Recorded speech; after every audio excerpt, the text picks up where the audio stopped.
Imagine standing in a city so ancient that it was already old before the first pyramid rose above the Egyptian desert. Beneath layers of sand and forgotten centuries, archaeologists uncovered the remains of a lost urban world, streets, temples, and mysteries that challenge everything we thought we knew about the dawn of civilization. Who built this place? How did thousands of people organize themselves before the age of pharaohs? And why was this remarkable city eventually abandoned to history? Tonight we journey back more than 5,000 years to explore the city that existed before the pyramids. A story of innovation, survival, and one of the most fascinating lost chapters of the ancient world. Before we begin, please take a moment to like this video, subscribe to the channel, and share it with anyone who loves ancient mysteries and forgotten civilizations. Now let's travel back to a time before the pyramids and uncover a city the world almost forgot. The city sits beneath a silent mound of earth, its streets buried, its walls dissolved into dust, its people gone for thousands of years. From a distance, the landscape appears ordinary. Dry plains stretch toward distant mountains. Wind moves through sparse grasses. Nothing immediately suggests that beneath this rise in the ground lies the remains of one of the most remarkable places in human history. Yet long before the first stones of the Great Pyramid are lifted into place beside the Nile, long before the pharaohs become rulers of one of the world's most famous civilizations, this settlement is already alive with movement, labor, ritual, and memory. The story begins in a world that looks very different from the one known today. The Great Ice Age has ended only a few thousand years earlier. Massive glaciers that once covered enormous portions of the northern hemisphere have retreated. Rivers shift course. Forests spread into lands that had previously been cold and barren. Temperatures rise. Rainfall patterns change. Across large parts of the ancient world, human communities are adapting to a new environmental reality. For countless generations, people survive through hunting, fishing, and gathering. They move with the seasons. Their settlements are often temporary. Their lives depend upon following animals, harvesting wild plants, and understanding landscapes that constantly change. Yet gradually, in several regions of the world, something unprecedented begins to occur. Certain groups start remaining in one place for longer periods. They learn to cultivate plants. They begin managing herds. The relationship between humans and the natural world starts to transform. In what is now central Turkey, a broad plain stretches beneath volcanic peaks. Streams descend from nearby highlands. Seasonal wetlands attract wildlife. Wild grains grow across parts of the region. Obsidian, a volcanic glass prized for its sharp edges, can be found relatively nearby. The landscape offers opportunities that earlier generations might never have imagined fully exploiting. Over time, small communities appear across this environment. Some consist of only a few families, others become larger. Knowledge accumulates slowly. People learn which seeds produce the most reliable harvests. They develop new techniques for storing food. Animals that were once hunted become increasingly managed and controlled. Each innovation seems modest on its own. Together, however, they begin altering the course of human history. The evidence remains incomplete, but what survives in the archaeological record suggests that by around 9,000 years ago, a remarkable settlement emerges on a low mound above the surrounding plain. Today it is known as Çatalhöyük, one of the most famous archaeological sites ever discovered. Its name comes from the modern Turkish language meaning roughly forked mound, a reference to the shape of the site. Yet the people who live there never know this name. Their own word for their community has vanished completely. What remains is the city itself. At first glance, calling it a city may seem surprising.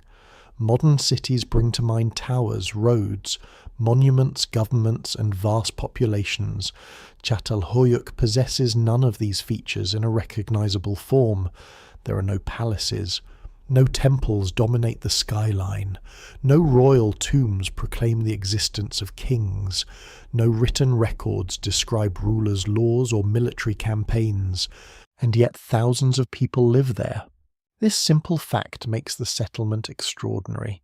Around the time when many human communities elsewhere still consist of scattered villages, Çatalhöyük grows into one of the largest concentrations of people on Earth. Estimates vary and scholars continue debating exact numbers, but at its height the population may have reached several thousand inhabitants. In the Neolithic world, such a settlement is enormous. The implications are difficult to overstate. For most of human existence, people live in relatively small groups. Social relationships are personal. Most individuals know nearly everyone around them. Resources are shared within limited networks. Conflicts can often be managed face-to-face. A settlement containing thousands of people presents entirely new challenges. Food must be produced and distributed. Living space must be organized. Relationships must be maintained among people who cannot possibly know every resident personally. Disease can spread more easily.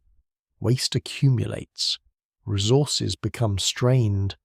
New forms of cooperation become necessary.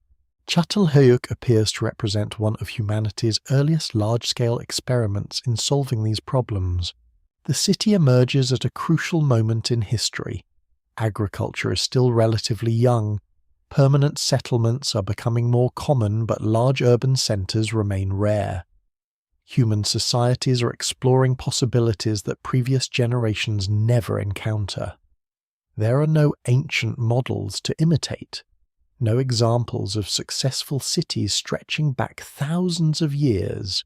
The inhabitants are creating something new. Archaeologists often describe the Neolithic period as one of the greatest transformations ever experienced by humanity. The shift from hunting and gathering to farming alters nearly every aspect of life. Food production changes, population levels increase, concepts of property evolve, labor becomes specialized, settlements grow larger, entire landscapes are reshaped. Çatalhöyük stands directly within this transformation. It is neither fully ancient in the sense of later civilizations nor entirely prehistoric in the older hunter-gatherer tradition. Instead, it occupies a fascinating middle ground. The city exists during a time when many of the foundations of later civilization are being established. Yet the familiar institutions of kingship states and written bureaucracy have not yet emerged. This is one reason the settlement continues to attract such attention. The city challenges assumptions about how civilization develops. Traditional narratives often suggest that large populations require powerful rulers, centralized governments, and rigid social hierarchies. Yet at Çatalhöyük the evidence paints a more complicated picture. Scholars still debate exactly how the settlement functions. No single explanation fully accounts for its organization. Nevertheless, what survives suggests that thousands of people coexist without many features commonly associated with later urban societies. That mystery lies at the heart of the city's enduring fascination. For centuries the mound remains unnoticed by the wider world. Wind deposits dust, generations pass, empires rise and collapse across the Near East. Bronze Age kingdoms flourish. Iron Age states expand. Greeks, Romans, Byzantines, Seljuks and Ottomans leave their marks upon history. Through all of it, the ancient settlement remains hidden beneath layers of earth. The people who once walk its rooftops disappear from memory completely. No legends preserve their names. No surviving texts describe their achievements. No monuments proclaim their existence. And yet beneath the soil evidence waits patiently. Walls remain buried, floors survive, human burials rest beneath houses, paintings cling faintly to plastered surfaces, tools, ornaments, food remains, and fragments of everyday life endure long enough to reach the modern age. When archaeologists eventually uncover the site, they realize they're looking into a world that predates the pyramids by thousands of years. The discovery forces historians to reconsider long-held assumptions about the origins of cities' social complexity and civilization itself. Because before the monumental stone tombs of Egypt dominate the horizon, before written history begins recording the deeds of rulers, before many of the ancient wonders of the world are even imagined, another remarkable experiment is already unfolding on a plain in Anatolia.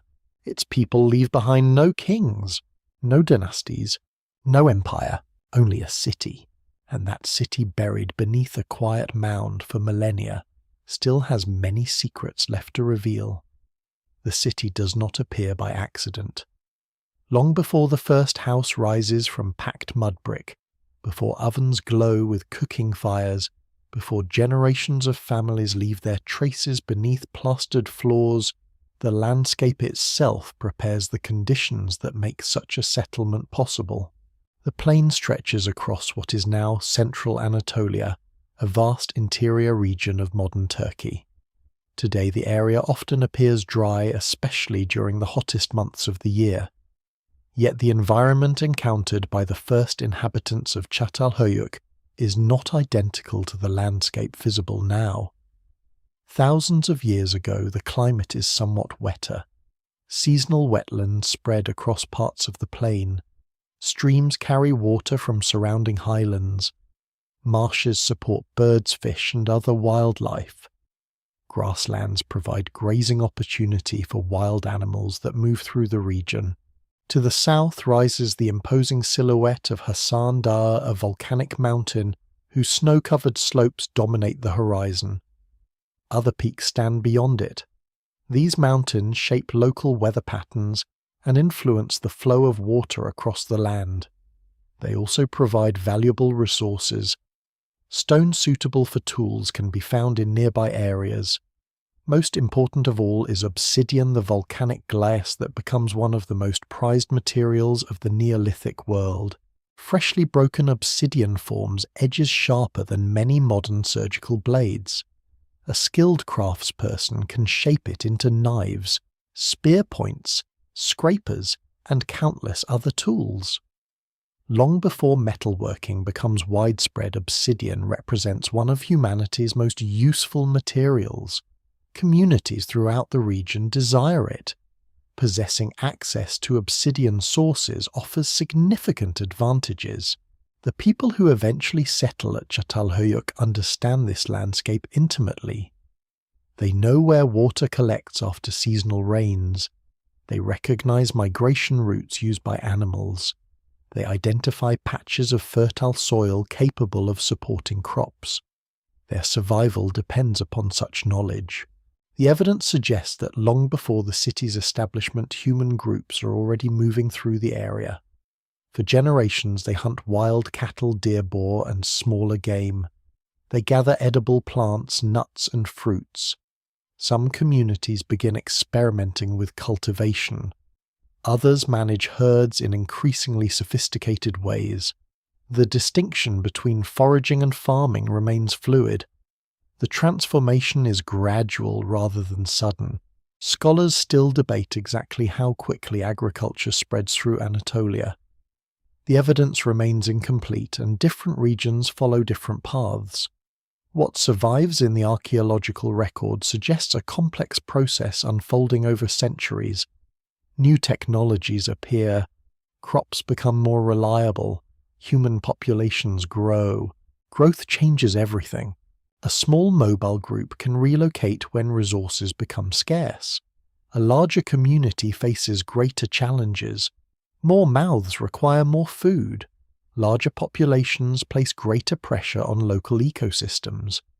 The solution increasingly lies in producing food, rather than merely collecting what nature provides. The fertile areas surrounding the future city offer important advantages. Wheat and barley can be cultivated successfully. Herd animals become increasingly integrated into human life.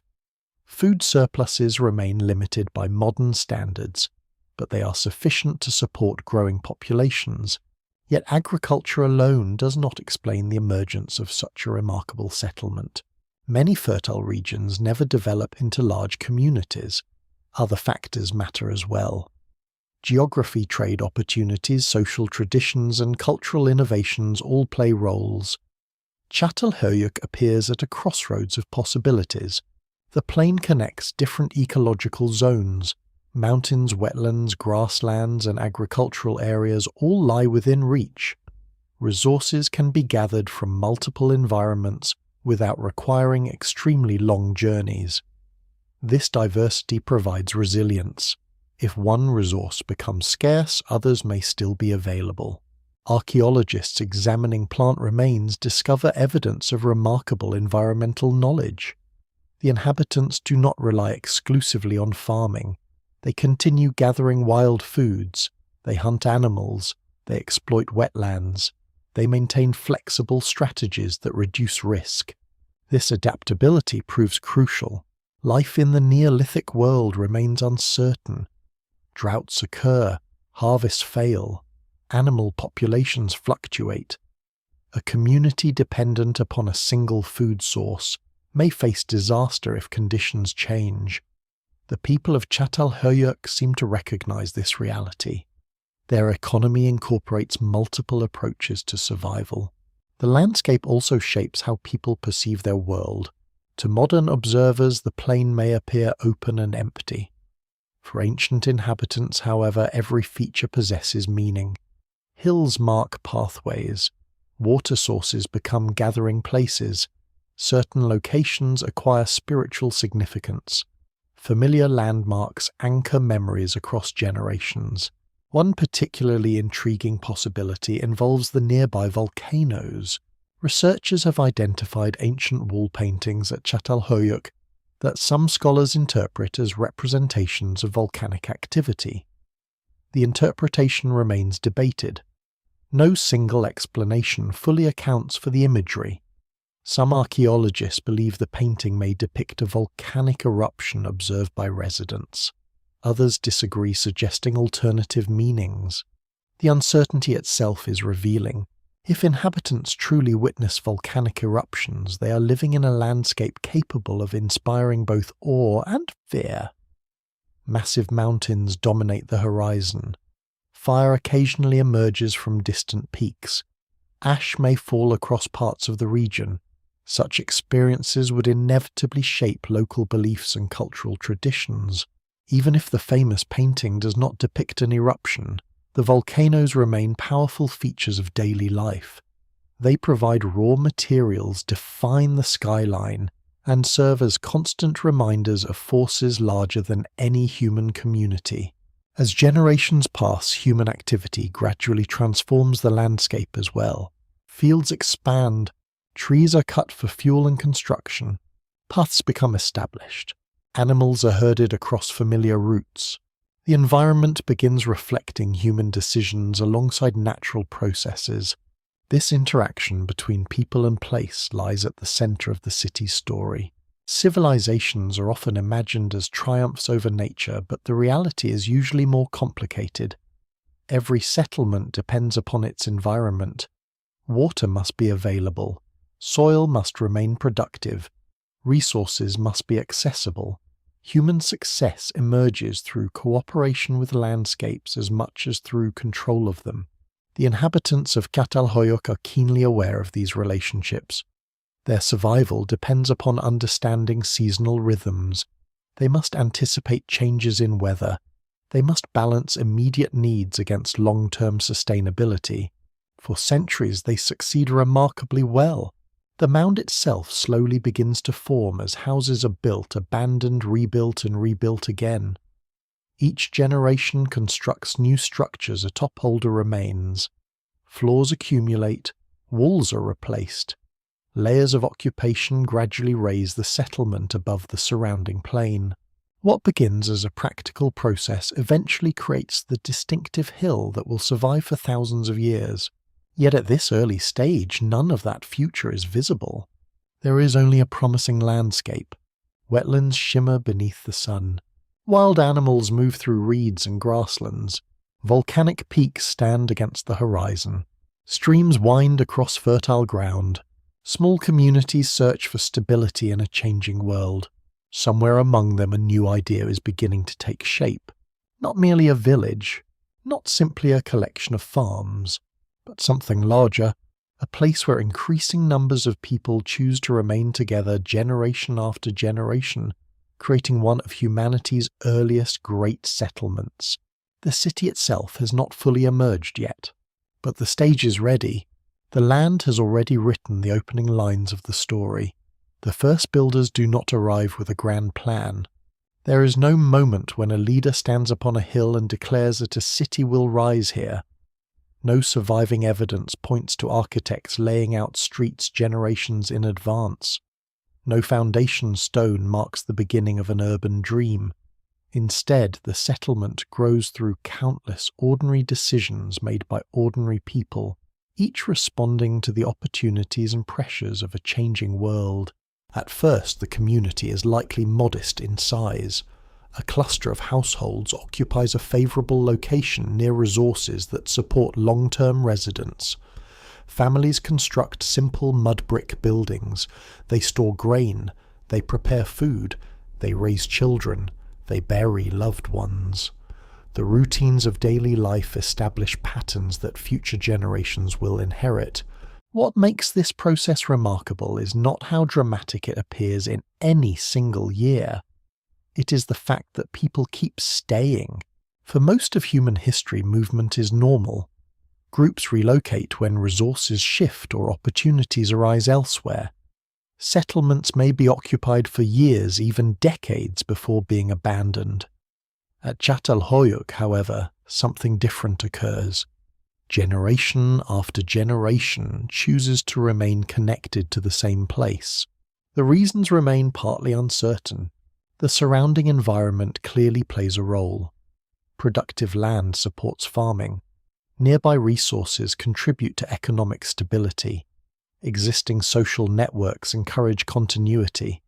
Yet practical advantages alone may not fully explain such long-term commitment.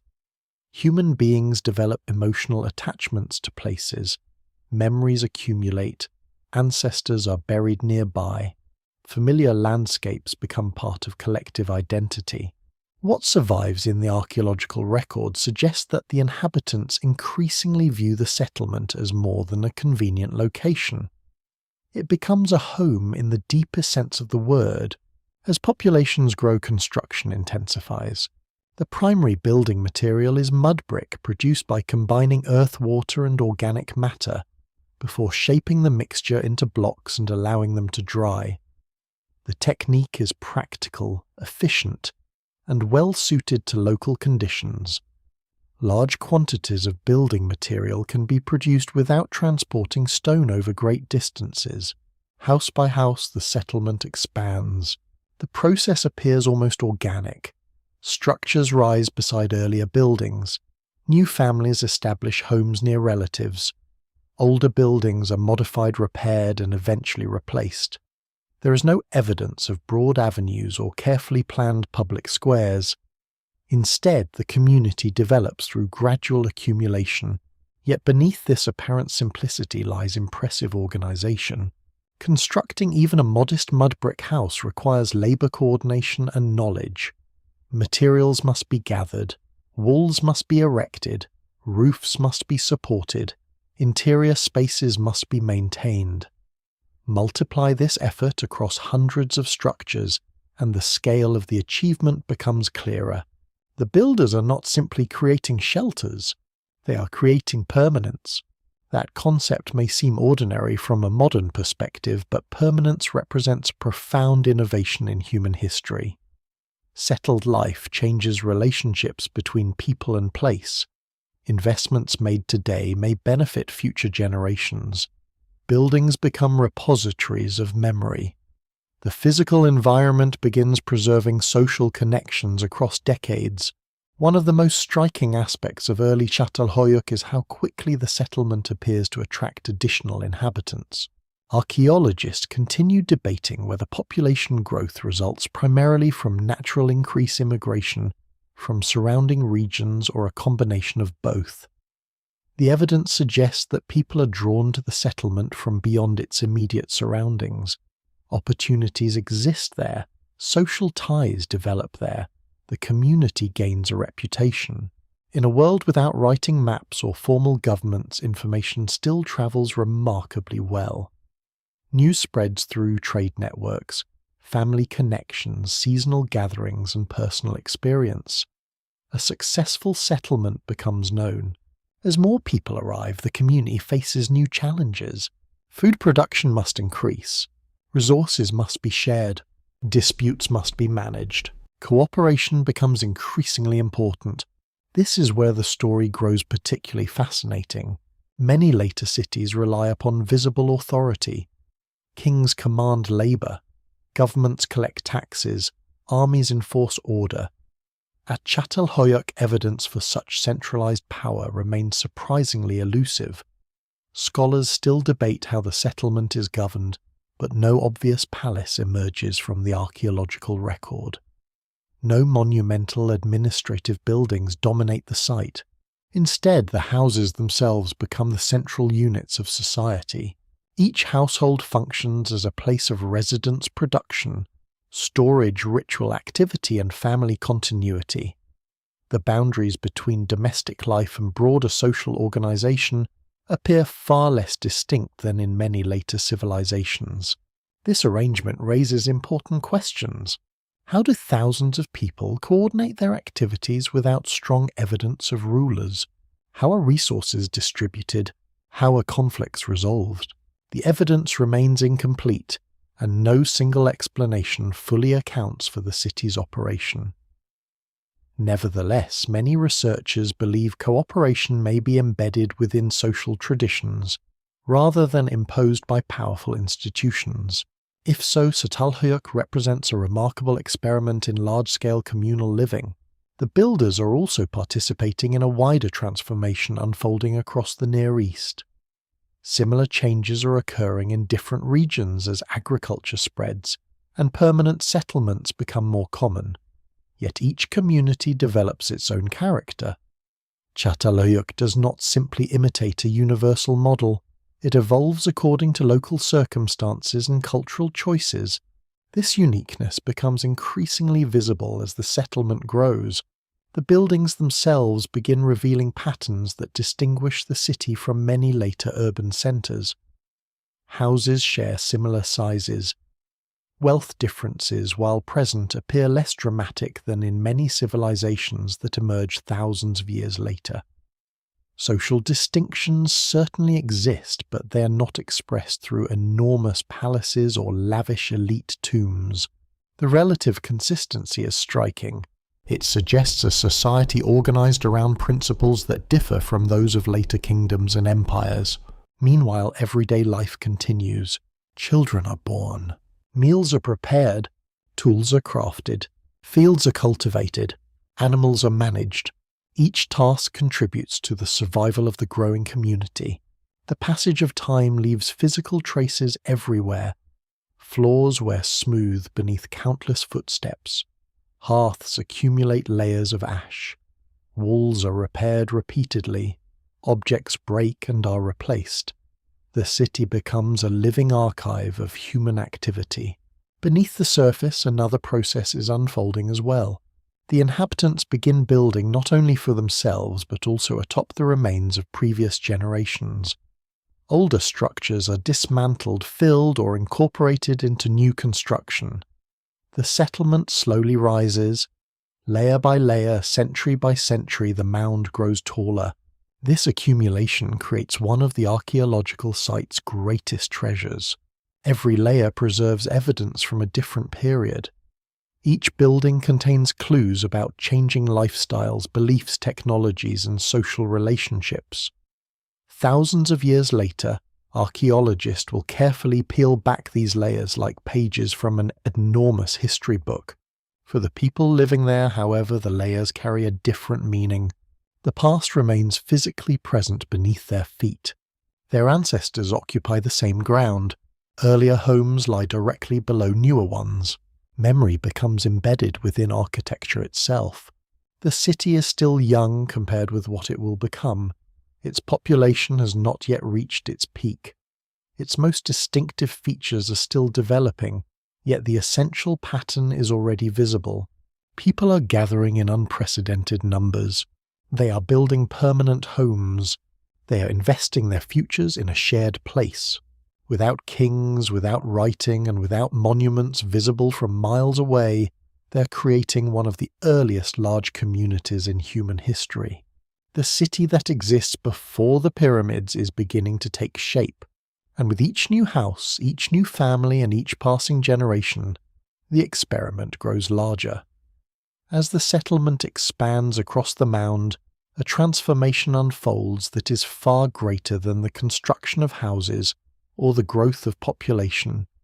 The deeper change takes place inside the lives of the people themselves. It affects how they spend their days, how they think about food, how they organize labor, and even how they understand the future. For countless generations before the city exists, survival depends largely upon movement. Hunters follow migrating animals. Gatherers travel between seasonal resources. Families adjust their lives according to rhythms established by weather, plant growth, and animal behavior. Knowledge is still sophisticated. These communities understand landscapes in extraordinary detail, yet their relationship with the environment differs fundamentally from that of the people now gathering at Çatalhöyük. The inhabitants of the growing settlement increasingly depend upon something relatively new in human history. They produce food. The transition is neither sudden nor complete. Even as farming expands, hunting and gathering remain important. Archaeological evidence reveals a surprisingly flexible economy. The people do not abandon older skills overnight. Instead, they combine multiple strategies, drawing from both ancient traditions and emerging innovations. This balance helps explain the city's success. Plant remains recovered from the site indicate the cultivation of cereals such as wheat and barley.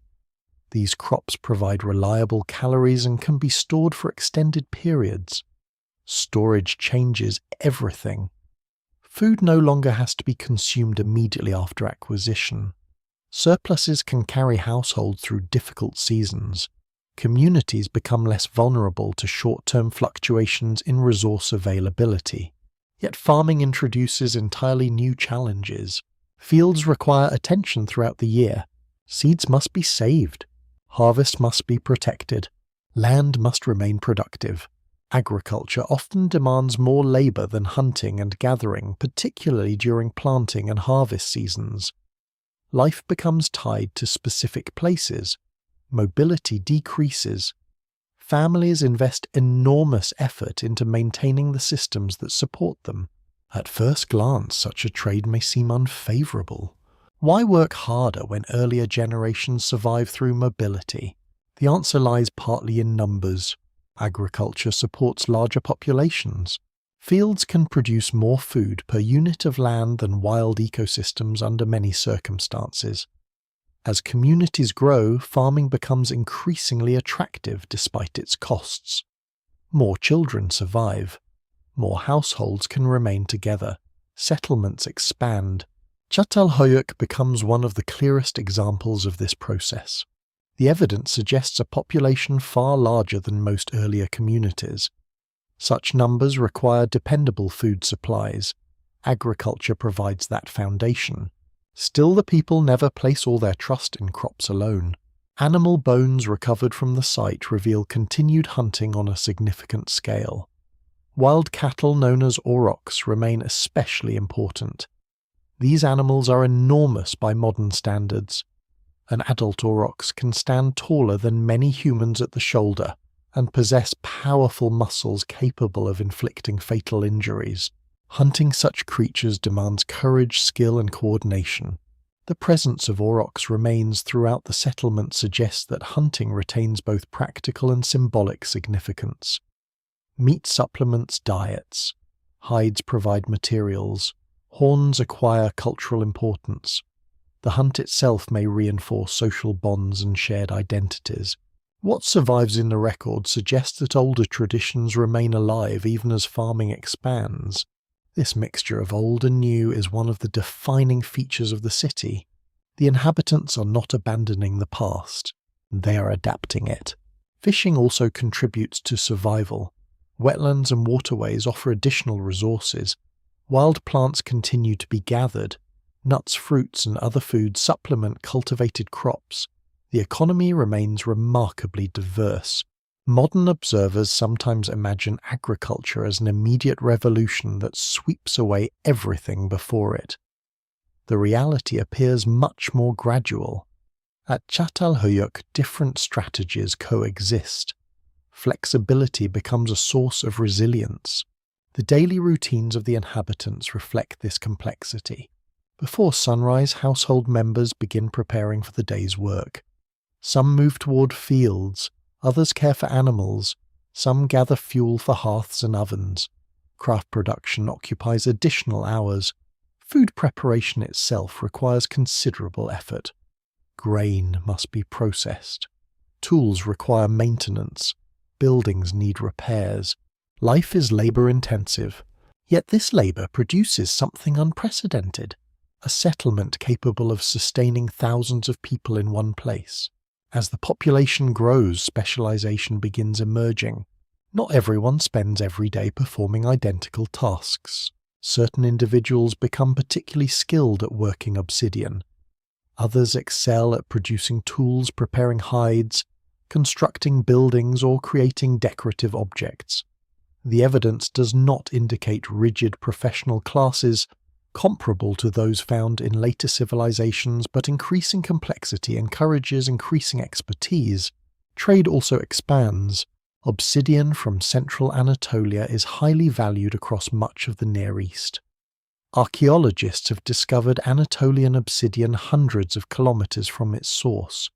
Some of the material passing through regional exchange networks may originate from areas accessible to the inhabitants of Çatalhöyük. This growing web of connections brings more than physical goods. Ideas travel as well. Techniques spread. Cultural influences move between communities. The city becomes part of a broader world that stretches far beyond the horizon visible from its rooftops. Meanwhile, population growth creates new pressures. Agricultural success can become a trap. Larger populations require more food. More food production supports larger populations. The cycle reinforces itself. As generations pass, the community becomes increasingly dependent upon maintaining productive fields and reliable harvests. Environmental conditions therefore matter enormously. A poor season may affect hundreds of households simultaneously. Droughts, floods, pests, or disease can threaten food supplies. The inhabitants must constantly balance opportunity against risk. Scholars studying plant remains and animal bones have found evidence suggesting that subsistence strategies evolve through time. The city does not remain static. Residents adjust their practices in response to changing circumstances. New approaches are adopted when necessary. Older methods are modified or abandoned. This adaptability may be one of the settlement's greatest strengths. It helps explain how the community endures for centuries. The transformation from mobile lifeways to settled existence also affects how people experience time. For hunter-gatherers, seasonal movement often structures the year. At Çatalhöyük, agricultural cycles increasingly dominate. Planting, tending, harvesting, and storage create a predictable rhythm that repeats annually. Families begin thinking not only about immediate survival, but also about future harvests, future buildings, and future generations. Permanence changes perspective. The house built today may shelter grandchildren. The field cultivated this year may feed descendants. The dead are buried close to the living. Past, present, and future become intertwined within the same physical space. This shift may be among the most profound consequences of settled life. The city is no longer simply a place where people live. It becomes a place where people belong. Its fields, houses, and pathways anchor identities. Community memory deepens, social ties strengthen, shared traditions develop over generations. By now the settlement has become far more than a cluster of buildings. It is a thriving human experiment. Agriculture fuels its growth. Hunting preserves older traditions. Trade expands its horizons. Population increases. Complexity deepens. And across the mound, hundreds of households continue building lives together in a way that few human communities have ever attempted before. The city that existed before the pyramids is growing into something extraordinary. Its greatest mysteries, however, are still ahead. As the settlement grows larger, one question becomes increasingly difficult to ignore. How does a community of this size actually function? The problem seems almost unavoidable. Thousands of people now occupy the mound. Houses stand packed together. Resources must be shared. Disputes must be resolved. Labor must be coordinated. Every growing society faces these challenges eventually. In many parts of the ancient world, the solution appears in familiar forms. Powerful rulers emerge. Hierarchies become visible. Wealth concentrates in the hands of elites. Palaces rise above ordinary dwellings. Temples accumulate authority. Governments take shape. Yet at Çatalhöyük something unusual appears to be happening. The city becomes larger without leaving obvious signs of kings. This absence has fascinated archaeologists for decades. When researchers first begin uncovering the settlement, many expect to find evidence of leadership structures similar to those seen in later urban societies. The logic seems straightforward. Large populations should require centralized authority. Someone must be in charge. But the excavation results refuse to cooperate with those assumptions. No massive palace emerges from beneath the soil. No royal residence dominates the site. No monumental administrative center appears. No lavish tomb belonging to a powerful ruler stands apart from the rest of the community. Again and again, archaeologists encounter something unexpected. Houses, more houses, and then even more houses. Remarkably, many of them appear broadly similar in size and construction. Differences certainly exist. Some households possess more valuable objects than others. Certain buildings contain richer symbolic decorations. Some families likely enjoy higher status within the community. Human societies rarely achieve complete equality. Yet the dramatic social divisions visible in many later civilizations remain surprisingly difficult to identify. The evidence remains incomplete, and scholars still debate the extent of social differences within the city. Nevertheless, the overall picture suggests a settlement that operates according to principles very different from those of ancient kingdoms. This raises profound questions. If there are no obvious kings who organizes collective decisions, if there are no visible palaces, where does authority reside? If thousands of people live together, how is social order maintained? No single explanation fully accounts for the available evidence. Some researchers argue that authority may be distributed across households, rather than concentrated in individual leaders. Others suggest that influential families, elders, ritual specialists, or community networks play important roles without creating the rigid hierarchies seen later in history. It is also possible that leadership exists but leaves few material traces. The uncertainty itself is revealing. Modern assumptions often link complexity with centralized power. Çatalhöyük challenges that expectation. The city appears to demonstrate that large populations can organize themselves in ways that do not resemble familiar models of kingship or state bureaucracy. One clue lies in the structure of the houses themselves. The household appears to be the fundamental unit of social life. Each dwelling serves multiple purposes simultaneously. It is a residence, a workplace, a storage facility, a ritual space, and a center of family identity. Rather than separating political, economic, religious, and domestic functions into distinct buildings, the inhabitants often combine them within the same spaces. This arrangement creates a very different kind of urban experience. In later civilizations, power frequently becomes concentrated in specialized institutions. Temples control religious authority. Palaces house rulers. Government buildings manage administration. At Çatalhöyük, such distinctions are much less obvious. The house sits at the centre of everything. Families prepare food there. Craft production takes place there. Ceremonies occur there. Ancestors are buried there. Generations remain connected through the same structures. The result is a city that feels almost decentralized despite its size. The physical layout reinforces this impression. Unlike many later urban centers, the settlement contains few recognizable streets. Buildings stand directly beside one another, forming dense clusters across the mound. Movement occurs primarily across rooftops rather than along broad ground-level roads. To modernize, the arrangement appears unusual, yet it may offer practical advantages. Dense construction conserves space. Shared walls improve insulation. Closely connected households encourage interaction. The city becomes a tightly woven social fabric. Its architecture reflects cooperation as much as individual ownership. Daily life within such an environment likely depends upon constant negotiation. Neighbors interact regularly. Resources are exchanged. Knowledge circulates. Relationships matter enormously. In small communities, social pressure often helps maintain order. Reputation carries weight. Cooperation becomes advantageous. Similar dynamics may continue operating at larger scales within Çatalhöyük. The evidence suggests a society where community expectations play an important role. At the same time, life is certainly not free from tension.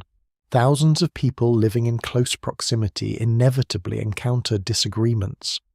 Competition over resources, status, or opportunities almost certainly exists. Human nature has not changed. Yet the archaeological record offers surprisingly little evidence for large-scale warfare within the settlement itself. This absence does not necessarily indicate a peaceful utopia. Scholars remain cautious about such interpretations. Violence undoubtedly occurs in human societies throughout history. However, the available evidence suggests that the city is not dominated by militarized elites or constant internal conflict. That alone makes it unusual. Elsewhere in the ancient world, growing populations often lead to increasingly visible power structures. At Çatalhöyük, complexity seems to emerge through a different pathway. The city's organization may also depend upon shared beliefs. Common rituals can unite large communities. Collective traditions reinforce social bonds. Ceremonies create a sense of belonging that extends beyond individual households. Archaeologists have uncovered numerous indications that symbolic and ritual activities play significant roles in daily life. These practices likely help maintain cohesion among people who may never know every resident personally. The city becomes more than a collection of individuals. It becomes a shared cultural world. This shared world allows thousands of people to cooperate across generations. Perhaps most remarkable is the length of time the experiment endures. The settlement survives for centuries. That longevity suggests that whatever systems govern social relationships are effective enough to sustain a large population over long periods. Temporary success can happen by chance. Centuries of continuity usually require something more substantial. Exactly what that something is remains one of the great mysteries of the site. Scholars continue examining every clue: house sizes, burial patterns, dietary evidence, trade goods, decorative art, architectural choices. Each piece contributes to an ongoing effort to understand how one of the world's earliest large communities functions, without leaving behind the familiar signatures of kings and states. The answers remain elusive, yet the mystery itself is valuable. It reminds modern observers that human societies are capable of remarkable diversity. There is no single path to complexity. There is no universal blueprint for civilization. The city that existed before the pyramids is teaching a lesson that remains relevant thousands of years later. Large communities do not always grow in the ways historians expect. Sometimes they follow entirely different rules, and in the densely packed houses of Çatalhöyük, those alternative possibilities are beginning to reveal themselves. from above the city scarcely resembles what most people imagine when they hear the word settlement. There are no broad avenues cutting between rows of buildings, no open plazas crowded with merchants, no monumental gates announcing entry into a place of importance. Instead, the houses seem to merge into one another, forming an immense honeycomb of mud brick stretching across the mound. The rooftops are the city's pathways. To move through the settlement, an inhabitant often climbs a ladder, emerges onto a flat roof, and walks across a connected landscape of buildings. Neighbours pass one another above ground level. Daily movement takes place across an elevated world suspended over the rooms below. The effect must be extraordinary. Viewed from a distance, the city may appear almost solid, as if hundreds of separate households have fused into a single structure. Yet beneath this interconnected exterior lies an intricate network of private lives, family histories, and domestic routines. The houses themselves are among the most remarkable features of Çatalhöyük. At first glance, many appear broadly similar. Rectangular rooms constructed from mud brick form the basic pattern. Walls are coated with layers of white plaster. Roofs are supported by wooden beams. Entrances are usually located above rather than at ground level, reach through roof openings and ladders. This unusual design has inspired extensive debate. Part of the explanation may be practical. Roof access conserves space in a densely populated settlement. It may also provide protection from animals or unwanted visitors. Some scholars suggest that the arrangement helps regulate movement through the city. Others emphasize environmental advantages. No single explanation fully accounts for every aspect of the design, but the result is unmistakable. The city functions differently from later urban centers. Stepping inside one of these homes reveals a carefully organized interior. The main room serves multiple purposes. Cooking takes place here. Food is prepared and consumed. Family members sleep here. Tools are stored. Ritual activities occur. Important social interactions unfold within these walls. Raised platforms line parts of the room. At first glance, they resemble simple benches or sleeping areas, yet they often carry deeper significance. Generations of family life unfold upon these platforms. Meals are shared there. Children grow up there. Ancestors may eventually rest beneath them. The distinction between the living and the dead is not always as clear as modern observers might expect. The walls themselves receive constant attention. Layer after layer of plaster is applied over time. Archaeologists sometimes discover dozens or even hundreds of successive plaster coatings within a single structure. Maintaining these surfaces requires considerable effort. The practice suggests that cleanliness, renewal, or symbolic meaning plays an important role in household life. Every fresh layer covers earlier marks while simultaneously preserving them beneath. The result is a physical record of continuity. The house is not simply a shelter.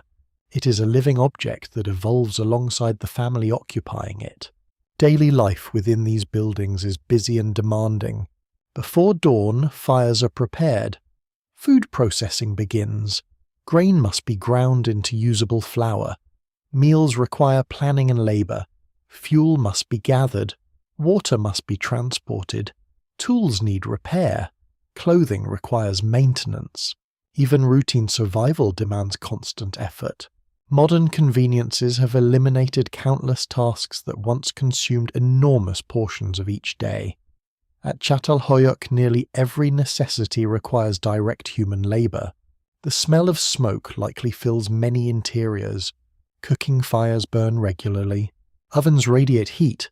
The air carries traces of food preparation, animal products, plasterwork, and human activity. Children move through the settlement under the watchful eyes of relatives. Elders contribute knowledge accumulated over decades. Craftworkers shape tools and ornaments. The city is alive with motion. Yet life inside the houses is not purely practical. Archaeological discoveries reveal surprising attention to aesthetics and symbolism. Walls are often decorated. Certain rooms receive elaborate treatment.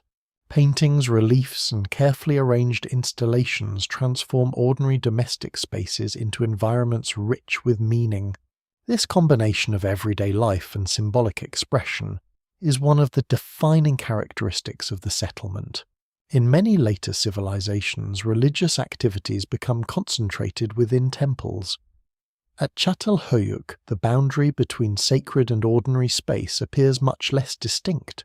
A family may prepare meals in the same room where rituals occur.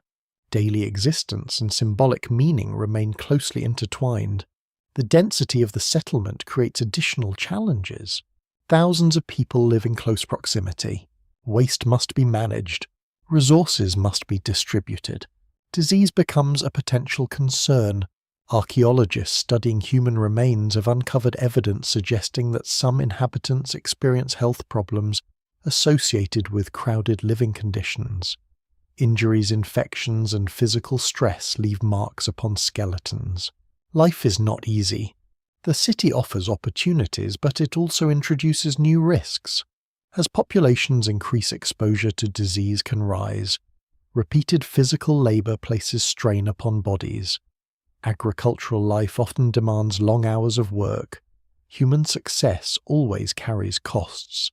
Yet the settlement continues to grow. This persistence suggests that the benefits outweigh the hardships for many residents. The houses themselves contribute to social stability, because families invest enormous effort into constructing and maintaining them. Homes become repositories of identity. A household's history accumulates within its walls. Memories become attached to specific rooms. Generations remain connected through shared spaces. Some structures appear especially important. Researchers have identified buildings containing unusually rich decorative elements or evidence of repeated ceremonial activity. These structures may function as focal points for wider social networks. They are sometimes referred to as history houses, places where community memory becomes concentrated across multiple generations. The concept is fascinating. Rather than preserving history through writing, the inhabitants may preserve it through architecture. Stories become attached to buildings. Ancestral connections become embedded in physical space. The house itself becomes a form of memory. This relationship between people and place helps explain why the city endures for centuries. Residents are not merely occupying structures. They are participating in a continuity that stretches backward through generations. Each rebuilt wall links past and present. Each repaired platform preserves family connections. Each new layer of plaster adds another chapter to a story unfolding across centuries. From the rooftops, the city appears as a vast interconnected community. From within the houses, it feels intensely personal. Thousands of individual lives unfold behind plastered walls. Thousands of daily routines contribute to the functioning of the larger settlement. The city's unusual architecture reflects a broader truth about its society. This is not a civilization organized around monumental rulers or towering public buildings. It is a civilization built from households. Its strength emerges from families, neighbors, traditions, and shared spaces. The houses are not merely where people live. They are the foundation upon which the entire city rests. And within those walls, another layer of the mystery is waiting to be uncovered. Because the inhabitants are not only building homes, they're filling them with images, symbols, and stories that still puzzle researchers thousands of years later. The walls remember things that the people themselves can no longer tell us. No written language survives from the city. No chronicles describe its ceremonies. No priest records the meaning of its symbols. The inhabitants leave behind no books, no inscriptions, and no names. In many ancient civilizations, writing provides a direct path into the minds of the people who once lived there. At Çatalhöyük, that path does not exist. Instead, the city speaks through images. Beneath layers of plaster, archaeologists uncover traces of paintings, relief symbolic arrangements, and carefully constructed displays unlike anything previously expected inside ordinary houses. The discoveries transform understanding of the settlement. What first appears to be a collection of simple domestic structures gradually reveals itself as something far more complex. The interiors are alive with meaning. Many walls are painted in vivid colours. Although time has faded, much of the original brilliance enough survives to show that the inhabitants invest extraordinary effort in visual expression. Red pigments appear frequently. Black and white are also used. Certain rooms are repeatedly decorated over generations, suggesting that artistic activity forms an important part of community life. Some paintings depict geometric designs, others show human figures, still others present scenes that continue to provoke debate among scholars. The evidence remains incomplete, and no single interpretation fully explains every image. Yet the sheer quantity of symbolic material leaves little doubt that visual culture occupies a central place within the settlement. One of the most famous discoveries involves a wall painting that some researchers believe may represent one of the oldest known maps in human history. The image appears to show a cluster of rectangular forms beneath a twin-peaked mountain. Some scholars interpret the rectangles as houses and the mountain as the nearby volcano Hassan Dar. If correct, the painting could depict the settlement itself with the volcanic peak rising in the background.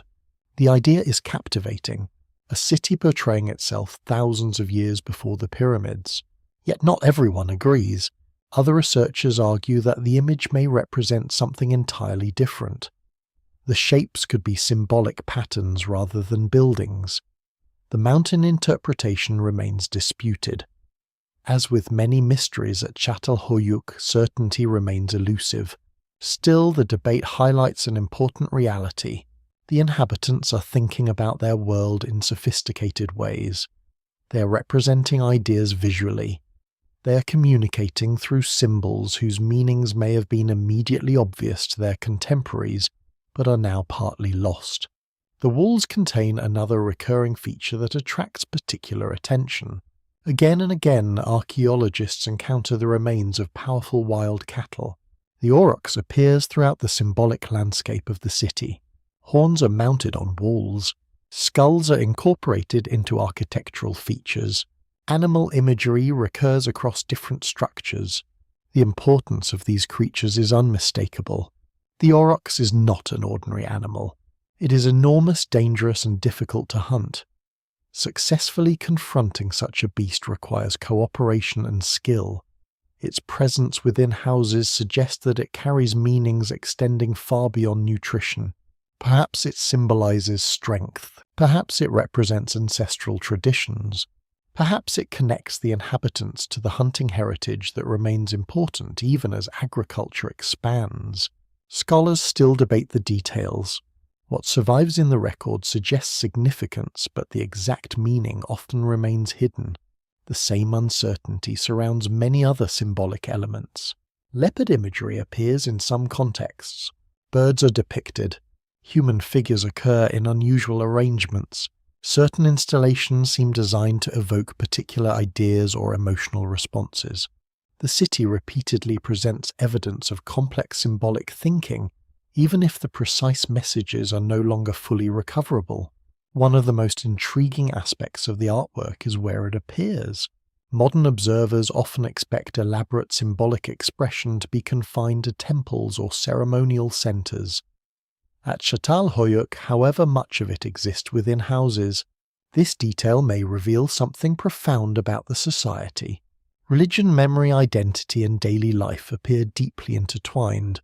The same room used for cooking, sleeping, and socializing may also contain important symbolic features. The separation between sacred and ordinary space seems less rigid than in many later civilizations. Meaning permeates everyday existence. A child growing up within the settlement is surrounded by symbols from birth. Painted walls, decorated platforms, animal installations, ritual objects. Visual reminders of beliefs and traditions are woven directly into domestic life. The effect must be powerful. The house becomes more than a residence. It becomes a place where cultural knowledge is transmitted across generations. Stories may be told beneath painted walls, ceremonies may unfold beside symbolic displays. Children learn community values within spaces already saturated with meaning. Because writing does not exist, memory depends heavily upon other forms of communication. Architecture helps preserve it. Art helps preserve it. Ritual helps preserve it. The city develops systems capable of maintaining continuity without written records. Another surprising feature emerges from repeated cycles of decoration and renewal. Many paintings are not intended to last forever. Walls are replastered, images are covered, new designs replace older ones. The process repeats again and again. At first, this behavior may seem destructive. Why create elaborate artwork only to bury it beneath fresh plaster? Yet the practice suggests a different way of thinking about permanence. The value may lie not only in the finished image but also in the act of renewal itself. Covering an older painting does not necessarily erase it. The image remains hidden beneath later layers. The past survives physically present but concealed. This pattern mirrors the broader structure of the city. New houses rise atop older ones. Fresh plaster covers earlier surfaces. Generations build upon the remains of those who came before. The entire settlement becomes a layered archive. Nothing is entirely lost. It is simply buried. The symbolic life of the city also hints at social cohesion. Shared imagery helps create shared identity. Common symbols reinforce collective memory. In a community containing thousands of people, such connections may be essential. Not everyone knows everyone else personally, yet many residents may recognize the same visual traditions, participate in similar rituals, and understand the same symbolic references. The city becomes unified through culture as much as through physical proximity. Still, countless mysteries remain. Why are certain animals emphasized?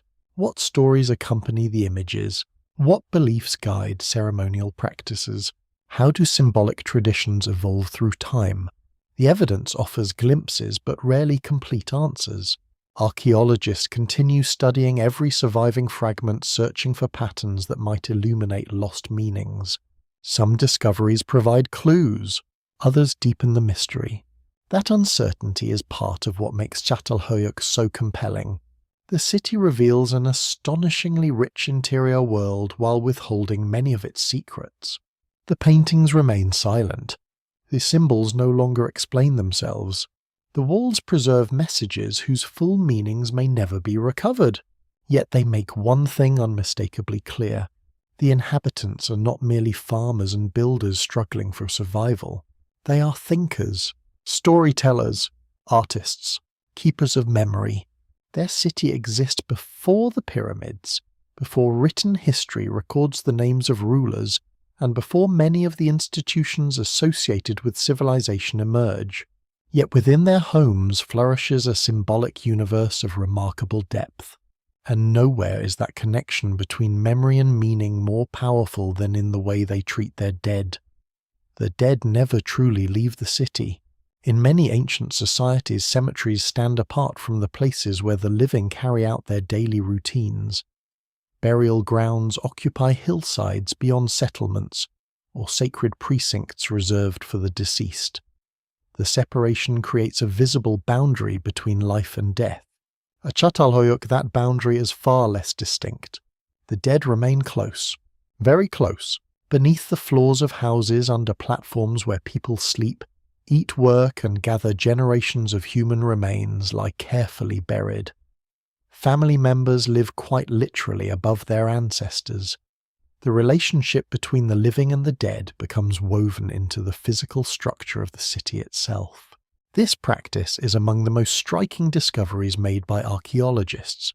As excavations proceed through layers of houses, skeletons begin appearing beneath floors and platforms. One burial follows another, then another. Eventually it becomes clear that the practice is widespread throughout the settlement. The implications are extraordinary. A person may spend childhood playing above the burial place of grandparents. Adults may prepare meals above generations of ancestors. Families may sleep each night only a short distance from the remains of loved ones. To modern observers, such arrangements can seem unsettling. Yet within the cultural world of Çatalhöyük they may feel entirely natural. The dead remain part of the household. Rather than being removed from daily life, they continue occupying the same space as the living. What survives in the archaeological record suggests that burial practices are highly structured. Bodies are usually placed in carefully prepared positions. Many individuals are interred beneath raised platforms inside houses. Certain rooms accumulate multiple burials over time, indicating that particular structures serve as long-term centers of family continuity. The pattern reinforces an idea already visible elsewhere in the settlement. The house is not simply a building, it is a vessel for memory. Births occur there, lives unfold there, deaths are commemorated there. Generations remain connected through the same physical space. Scholars still debate exactly how kinship functions within the city. The evidence remains incomplete. Not every burial necessarily belongs to a direct biological relative of the household occupying the structure. Some researchers suggest that social relationships may be as important as blood ties. This possibility is significant. Families in the modern sense may not be the only organizing principle. Communities can define belonging in multiple ways. Shared rituals, social obligations, and collective identities may all influence who is buried where. The details remain uncertain, but the broader pattern is unmistakable. The dead matter profoundly. They are not forgotten. They remain physically present within the lives of the living. Certain burials are especially intriguing. Archaeologists discover evidence that some individuals receive distinctive treatment. Bodies may be buried with particular objects. Certain remains appear to have been revisited after burial. In some cases, skulls are removed and later reburied or incorporated into other contexts. The practice raises fascinating questions. Why are skulls separated from the rest of the body? What meanings do they carry? How are these actions understood by the people performing them? No single explanation fully accounts for the evidence. Comparable practices occur elsewhere in the Neolithic Near East, suggesting that the treatment of skulls holds wider cultural significance. Some scholars propose connections to ancestor veneration. Others emphasize ritual symbolism. The exact meanings remain debated. What survives in the record suggests that human remains are not always viewed as passive relics. They continue participating in social and symbolic life. This perspective may help explain why certain houses become especially important over time. Some buildings contain unusually large numbers of burials beneath their floors. These structures appear repeatedly rebuilt in the same locations. Decorative elements accumulate. Ritual activity becomes concentrated there. Researchers sometimes describe them as history houses. The term captures an important idea. These buildings preserve collective memory across generations. A family or social group may maintain connections to the same location for centuries. Ancestors remain buried beneath the floors. Stories become associated with particular spaces. The house itself becomes a repository of identity. In a society without writing, such places may serve functions similar to archives. Memory is stored physically rather than textually. The building remembers. The dead help the living remember. The emotional dimension of this relationship is difficult to reconstruct, but it is impossible to ignore. Modern people often encounter ancestors through photographs, documents, or recorded stories. The inhabitants of Çatalhöyük experience ancestry differently. The evidence of earlier generations lies directly beneath their feet. The connection is immediate and tangible. Every household becomes part of a chain stretching backward through time. Death itself remains a familiar presence. Life expectancy in the Neolithic world is far lower than in most modern societies. Disease, injury, childbirth complications, and nutritional stress all pose significant risks. Archaeological studies reveal evidence of physical hardship among many inhabitants. Bones preserve signs of labor, illness, and trauma. Survival is never guaranteed. Yet the treatment of the dead suggests something more than simple practicality. Care is evident. Attention is evident. Ritual meaning is evident. The deceased continue occupying important places within the social landscape. The city of the living becomes inseparable from the city of the dead. Another remarkable detail emerges from scientific studies of the remains. Modern techniques allow researchers to examine diet, mobility, health, and even certain aspects of family relationships. Isotopic analyses reveal information about food consumption. Skeletal evidence provides clues about labor patterns. Biological data helps reconstruct parts of individual lives. These investigations sometimes confirm expectations. At other times they produce surprises. The people buried beneath the floors are not all identical. Experiences vary. Health outcomes differ. Life histories diverge. The city contains diversity as well as continuity. Some individuals bear evidence of intense physical work. Others show signs of injuries that heal during life. Children, adults, and elders all contribute to the picture. Together they transform the settlement from an abstract archaeological site into a community of real human beings. People who work, people who struggle, people who care for one another, people who mourn. The burials also reveal how deeply time is layered within the settlement. A house may stand above generations of earlier occupants. Those occupants may themselves live above even older burials. The city accumulates history vertically. Past and present become stacked together. Every rebuilding phase adds another layer. Every burial deepens the connection between place and memory. Over centuries, the mound grows not only because new houses replace old ones, but because generations continue investing meaning in the same locations. The result is a settlement unlike almost any modern city. Its foundations are filled with ancestors. Its houses function as memorials. Its daily life unfolds in constant proximity to memory. For the inhabitants, the dead are not distant figures belonging to a forgotten past. They remain active participants in the story of the community. Their presence shapes identity. Their remains anchor households. Their memory helps hold the city together. And as the population grows larger and more connected to distant regions, another force begins shaping the future of the settlement. The city is no longer sustained solely by its fields, its houses, or its ancestors. It is becoming part of a much wider world. For a city that leaves behind no written records, no royal inscriptions, and no official histories, Çatalhöyük is surprisingly connected to the wider world. At first glance, the settlement appears isolated. The houses cluster together on a mound surrounded by plains and wetlands. Families cultivate nearby fields. Herds move across familiar landscapes.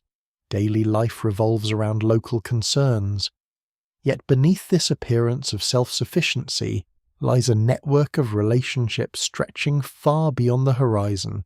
The people of the city are not living at the edge of the world. They are participating in one of humanity's earliest systems of long-distance exchange. The evidence emerges gradually. Archaeologists excavating houses begin finding materials that do not originate in the immediate vicinity of the settlement. Certain stones come from distant regions. Decorative objects are made from substances unavailable locally. Exotic materials appear in contexts that reveal regular contact with communities far beyond the Anatolian plain. These discoveries transform understanding of the city. Çatalhöyük is not merely a large settlement. It is a node within a much larger network. Perhaps the most important material in that network is obsidian. The volcanic glass found in central Anatolia is among the most valuable resources of the Neolithic world. Sharp, durable, and versatile, it can be shaped into blades of extraordinary quality. Long before the widespread use of metals, obsidian represents a technological asset of immense importance. The inhabitants of Çatalhöyük occupy a strategic position relative to major obsidian sources. Nearby volcanic regions provide access to material desired across vast areas of the Near East. Archaeologists have identified Anatolian obsidian at sites hundreds of kilometers away. Through scientific analysis, it's often possible to determine the geological origin of specific pieces. These studies reveal extensive exchange networks connecting distant communities. The city benefits from this system. Obsidian enters workshops where skilled craftspeople transform raw material into tools and blades. Some of these items remain within the settlement. Others likely move outward through trade relationships extending across large regions. The exchange is rarely simple. Trade in the ancient world does not necessarily resemble modern commerce. Formal markets may be absent. Currency does not exist. Transactions often depend upon social relationships, reciprocal obligations, gift exchange, and long-term partnerships between communities. Trust becomes a valuable resource. Connections built over generations facilitate the movement of goods, information, and ideas. What survives in the archaeological record suggests that Çatalhöyük participates actively in these processes.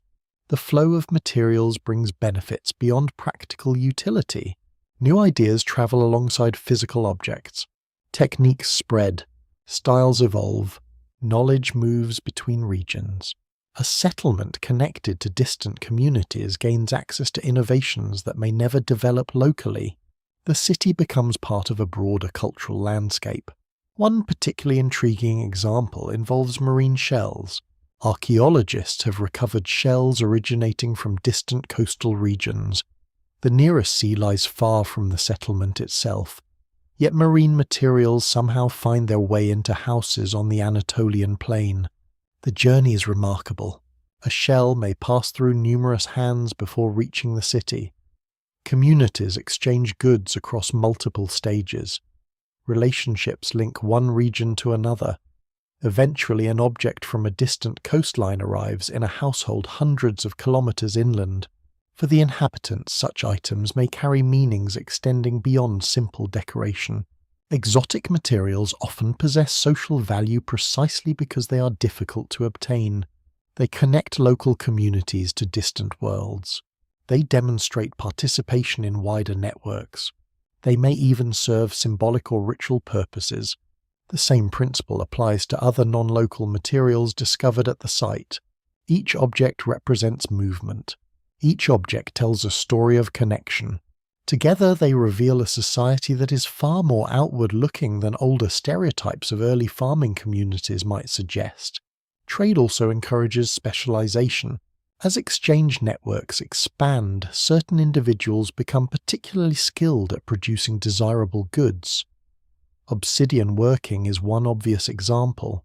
Craft expertise allows households to contribute valuable products to broader systems of exchange. This development gradually increases social complexity. Not everyone spends all of their time producing food. Some people focus more heavily on crafts. Others maintain relationships linking different communities. Economic roles diversify. The city becomes increasingly interconnected both internally and externally. Yet the exchange of goods is only part of the story. Ideas may be even more important. Throughout human history, cultural innovations often spread through networks of contact. New farming techniques, artistic traditions, ritual practices, and technological knowledge move between communities long before written communication exists. Çatalhöyük does not develop in isolation.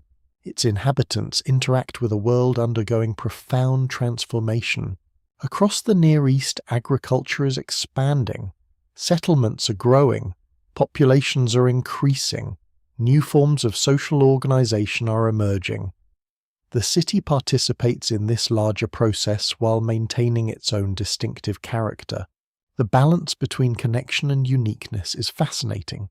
Many aspects of the settlement are unlike anything seen elsewhere. Its dense architecture, its burial practices, its symbolic traditions, its apparent lack of obvious rulers. Yet at the same time it remains integrated into wider regional developments. The city is both local and global by the standards of its age. This dual identity may contribute significantly to its success. Communities that isolate themselves completely can become vulnerable. Those that maintain connections gain access to resources, information, and opportunities unavailable to more secluded populations. For centuries, Çatalhöyük appears to thrive within this networked world. The benefits are visible in the archaeological record. Tools are abundant, craft production is sophisticated, exotic materials arrive from afar, knowledge circulates. The city prospers. Still, long-distance exchange carries risks alongside advantages. A community connected to broader systems becomes influenced by changes occurring elsewhere. Shifts in regional relationships can affect access to resources. Environmental pressures in distant areas may alter trade patterns. Cultural transformations can ripple across networks. The inhabitants likely do not think of these processes in modern economic terms, yet they experience their effects nonetheless. Every exchange relationship depends upon stability. Every network requires maintenance. Every connection creates new dependencies. For now, however, the system works remarkably well. The city occupies a favourable position. Its people possess valuable resources. Its crafts attract interest. Its social networks extend across considerable distances. The result is one of the most dynamic communities of the Neolithic world. Yet prosperity often creates new questions.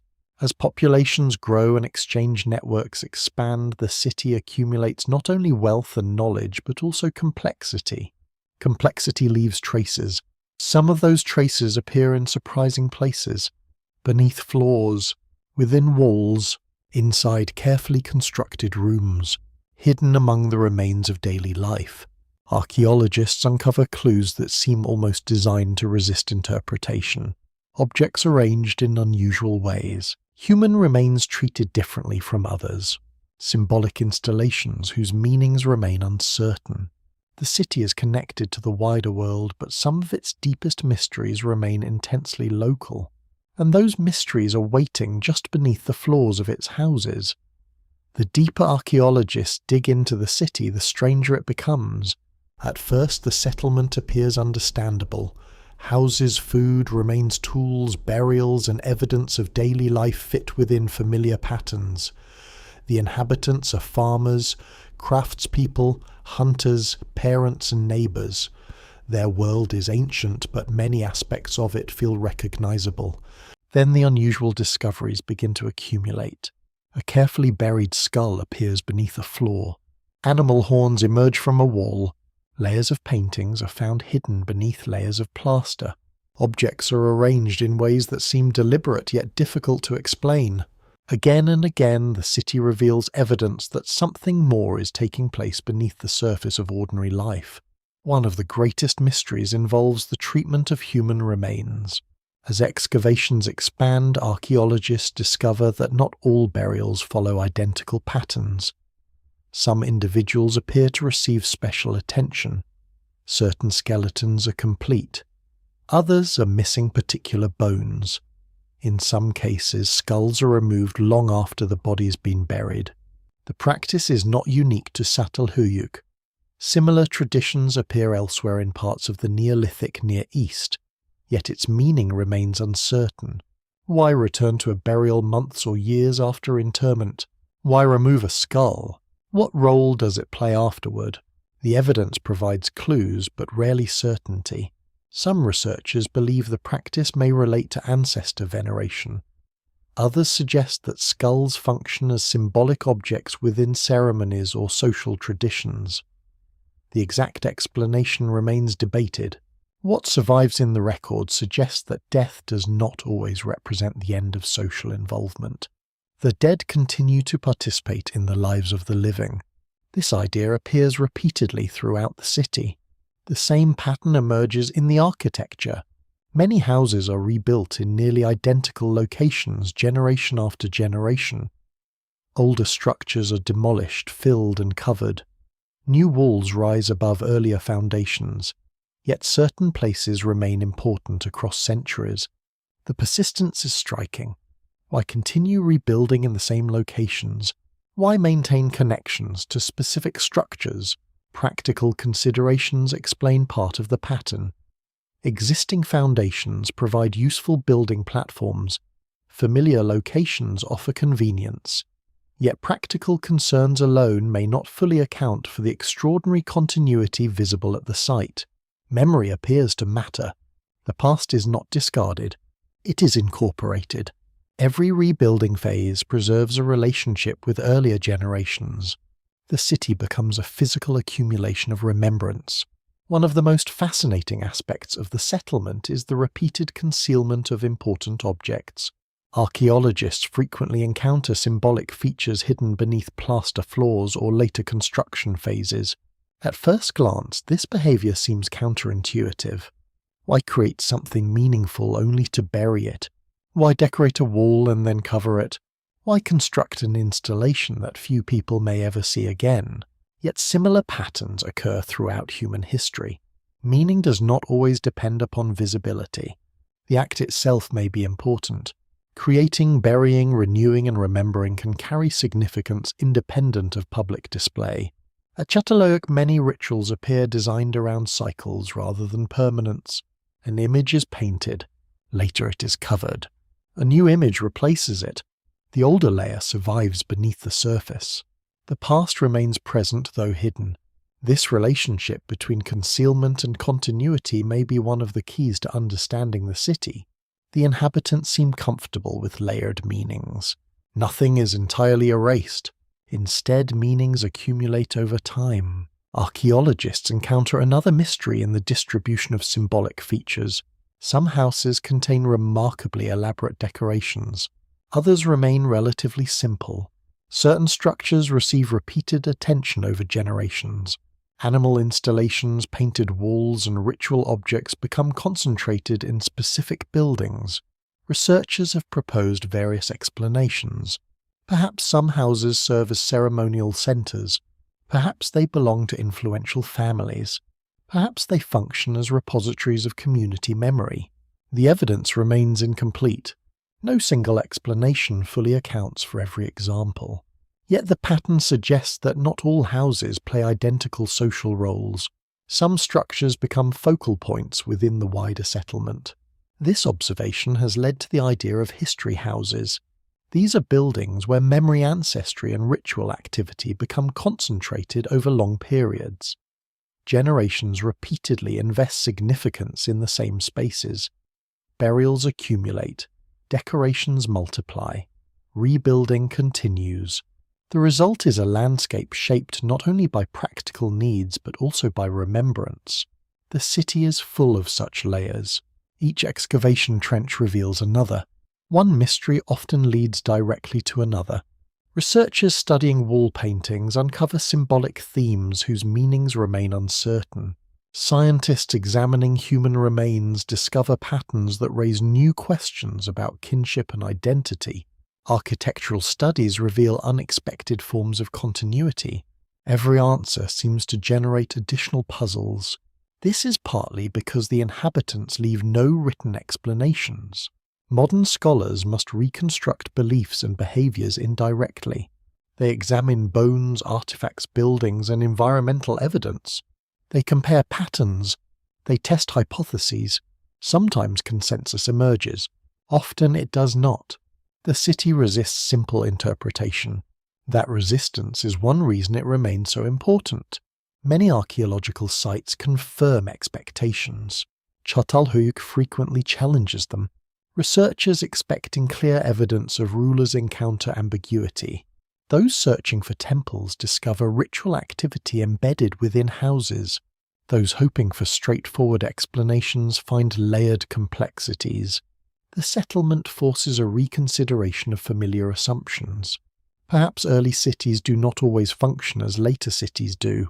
Perhaps social organization can take forms that leave few obvious traces. Perhaps memory, ritual, and household identity play larger roles than previously imagined. The city encourages such possibilities. Its mysteries are not signs of failure. They are signs of richness.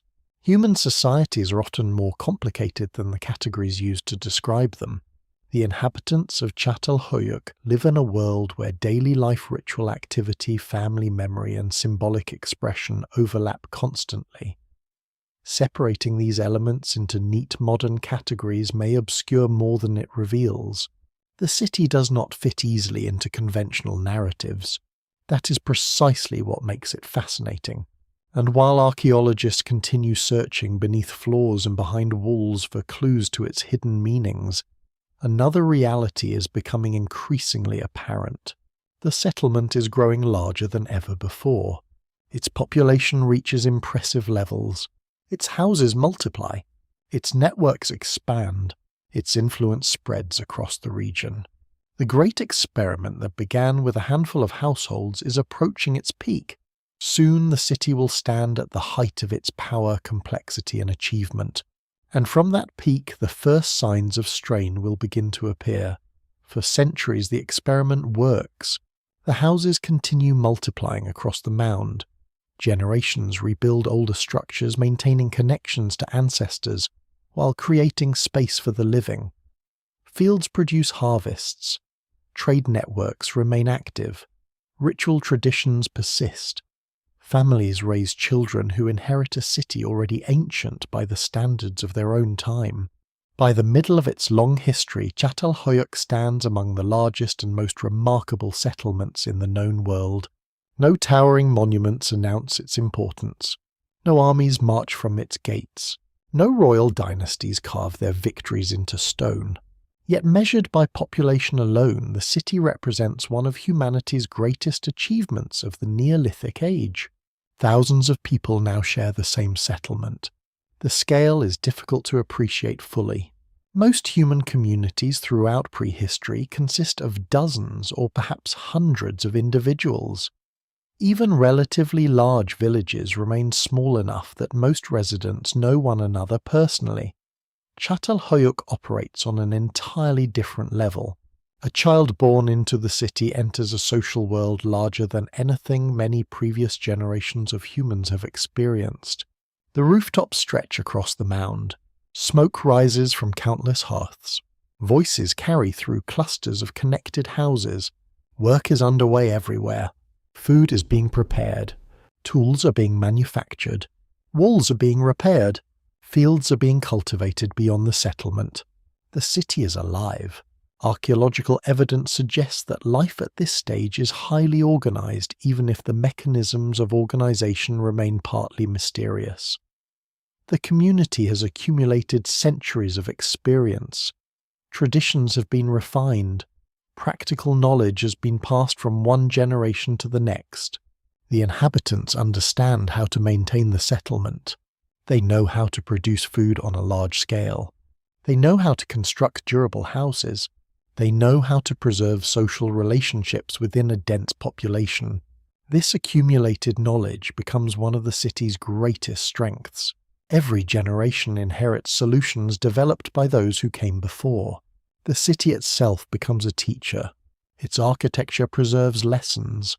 Its rituals preserve memory. Its traditions preserve continuity. Yet prosperity always carries hidden challenges. A large population requires enormous resources.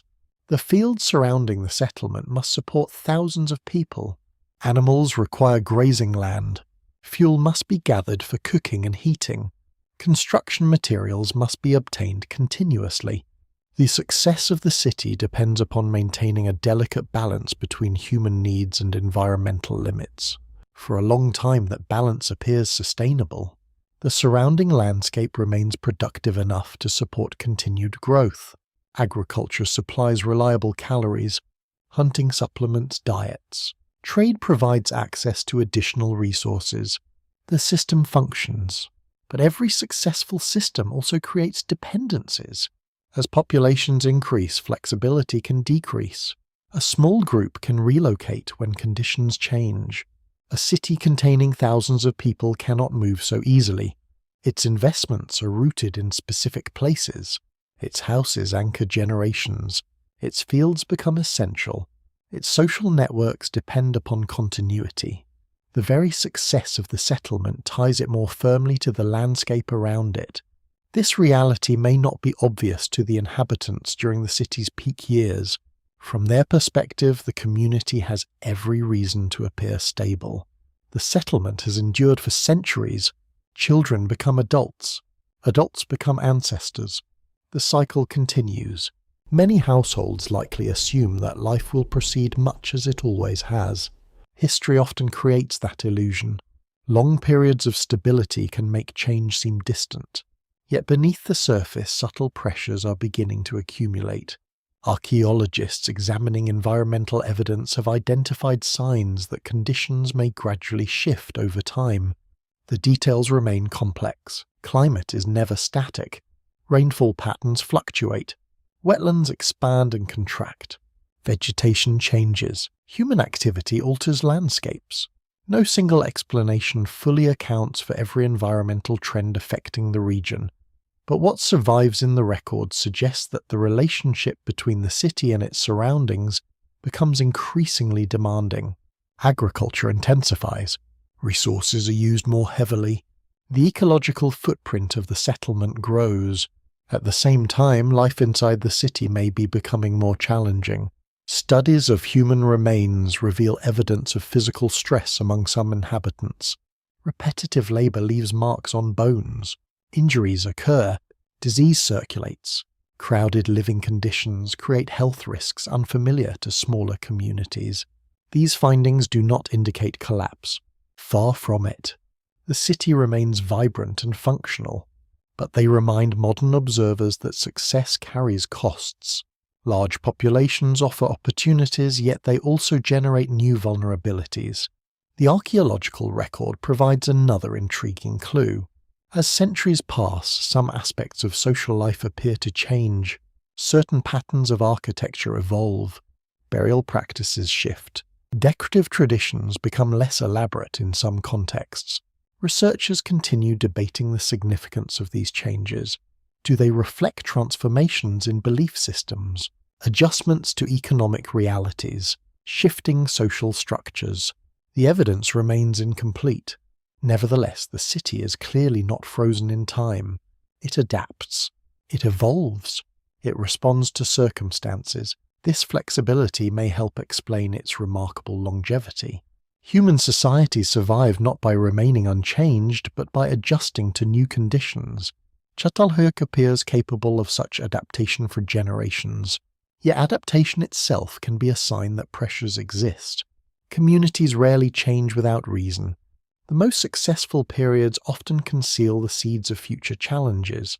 A settlement at its peak may already be encountering problems that will become visible only much later. That possibility hangs over the city, not as an immediate crisis, not as an impending disaster, but as a subtle undercurrent beneath everyday life. The people themselves likely notice only fragments of the larger picture. A field may produce slightly lower yields. A hunting expedition may travel farther than before. A household may repair its walls more frequently. Minor adjustments accumulate gradually. No single event announces that change has begun. The city continues functioning. The rooftops remain busy. The hearths continue burning. Children continue growing up within the shadow of ancestral houses. From the perspective of a single human lifetime, the settlement still appears secure. Yet viewed across centuries, small shifts are already altering its trajectory. The city has reached the height of its achievement. Its population is large. Its traditions are established.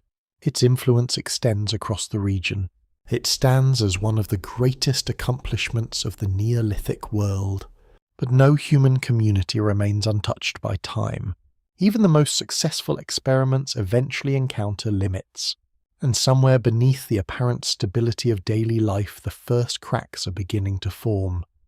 The first signs are easy to miss. No dramatic catastrophe strikes the city. No invading army appears on the horizon. No single event shatters the settlement overnight. If the inhabitants notice change, they likely experience it as a series of small adjustments rather than a sudden crisis. That gradual nature is precisely what makes the story so difficult to reconstruct. Archaeologists are often drawn to dramatic endings. A city destroyed by fire leaves clear evidence. An earthquake can scatter unmistakable clues. A volcanic eruption may preserve an entire moment in time beneath layers of ash. Çatalhöyük offers no such simple narrative. Instead, the evidence points towards something slower, more subtle, more human. The city appears to confront a growing collection of pressures that accumulate over generations. At first, the challenges may seem manageable. The settlement has survived difficulties before. Environmental conditions fluctuate. Harvests vary. Population levels change. Communities adapt. For centuries, flexibility and resilience have been among the city's greatest strengths. Yet long-term success can gradually create vulnerabilities. The population remains substantial. Agriculture continues supporting thousands of people. Fields must remain productive year after year. Animals require grazing land. Wood is needed for fuel construction and maintenance. Every generation inherits not only the achievements of the past, but also the growing demands created by those achievements. The surrounding landscape is no longer the same environment encountered by the first settlers. Centuries of human activity leave their mark. Fields have been cultivated repeatedly. Resources have been harvested continuously. The relationship between people and land becomes increasingly intensive. Scholars studying environmental evidence continue debating the exact nature of these changes. The evidence remains incomplete, and no single explanation fully accounts for the city's eventual decline. Nevertheless, many researchers believe that ecological pressures play an important role. The wetlands that once provide abundant resources may fluctuate. Local vegetation patterns may shift. Some resources become more difficult to obtain. The inhabitants respond as they always have. They adapt. Yet adaptation itself requires effort. A community facing growing environmental demands must invest more labor simply to maintain existing standards of living. What once comes easily may require greater work. What once exists nearby may require longer journeys. These changes unfold gradually enough that individual generations may scarcely notice the full scale of transformation. Across centuries, however, the cumulative effect becomes significant. Evidence from animal remains provides additional clues. Researchers have observed changes suggesting that hunting practices evolve over time. In some periods, wild resources appear to play a different role than they do earlier in the settlement's history. The interpretation remains complex. Ancient economies rarely respond to a single factor. Environmental conditions, population pressures, cultural preferences, and social choices all interact. Still, the broader pattern suggests a community adjusting to changing circumstances. Agriculture itself may also become more demanding. Early farming often benefits from fertile soils and relatively low population densities. Over long periods, maintaining productivity becomes increasingly challenging. Fields require careful management. Soil quality can decline. Communities must continually develop strategies to sustain food production. The inhabitants of Çatalhöyük possess considerable experience. They understand their environment better than any outsider could. Yet even sophisticated knowledge cannot eliminate every difficulty. Nature changes. Human needs change. The balance becomes harder to maintain. At the same time, social transformations may be unfolding within the city. Archaeologists have identified shifts in architecture and ritual practices during later phases of occupation. Some decorative traditions become less elaborate. Certain symbolic features that are prominent in earlier periods appear less common. The reasons remain uncertain. Beliefs evolve in every society. New generations interpret traditions differently. Economic realities influence cultural expression. External contexts introduce new ideas. No single explanation fully accounts for the observed changes. What survives in the record suggests movement rather than stagnation. The city is changing. The challenge lies in understanding whether these changes represent healthy adaptation growing stress, or some combination of both. Human societies rarely collapse because of one isolated cause. More often, multiple pressures interact. Environmental difficulties may coincide with social changes. Economic adjustments may affect cultural traditions. Population dynamics may influence resource use. The result is a complex web of causes and consequences. Çatalhöyük appears no different. Researchers examining skeletal remains have uncovered further evidence that life is not always easy. Some individuals bear signs of nutritional stress. Others show injuries or illnesses associated with physically demanding lifestyles. Crowded living conditions create opportunities for disease transmission. The city remains functional, but daily existence requires effort. Every successful civilization depends upon labor. Fields must be worked, buildings maintained, food prepared, resources gathered. When pressures increase, that labor becomes more demanding. For centuries, the inhabitants meet those demands. Eventually, however, even resilient systems encounter limits. One intriguing possibility involves the social fabric itself. The city has long relied upon traditions, households, and shared cultural practices, rather than obvious centralized authority. Such systems can be remarkably effective.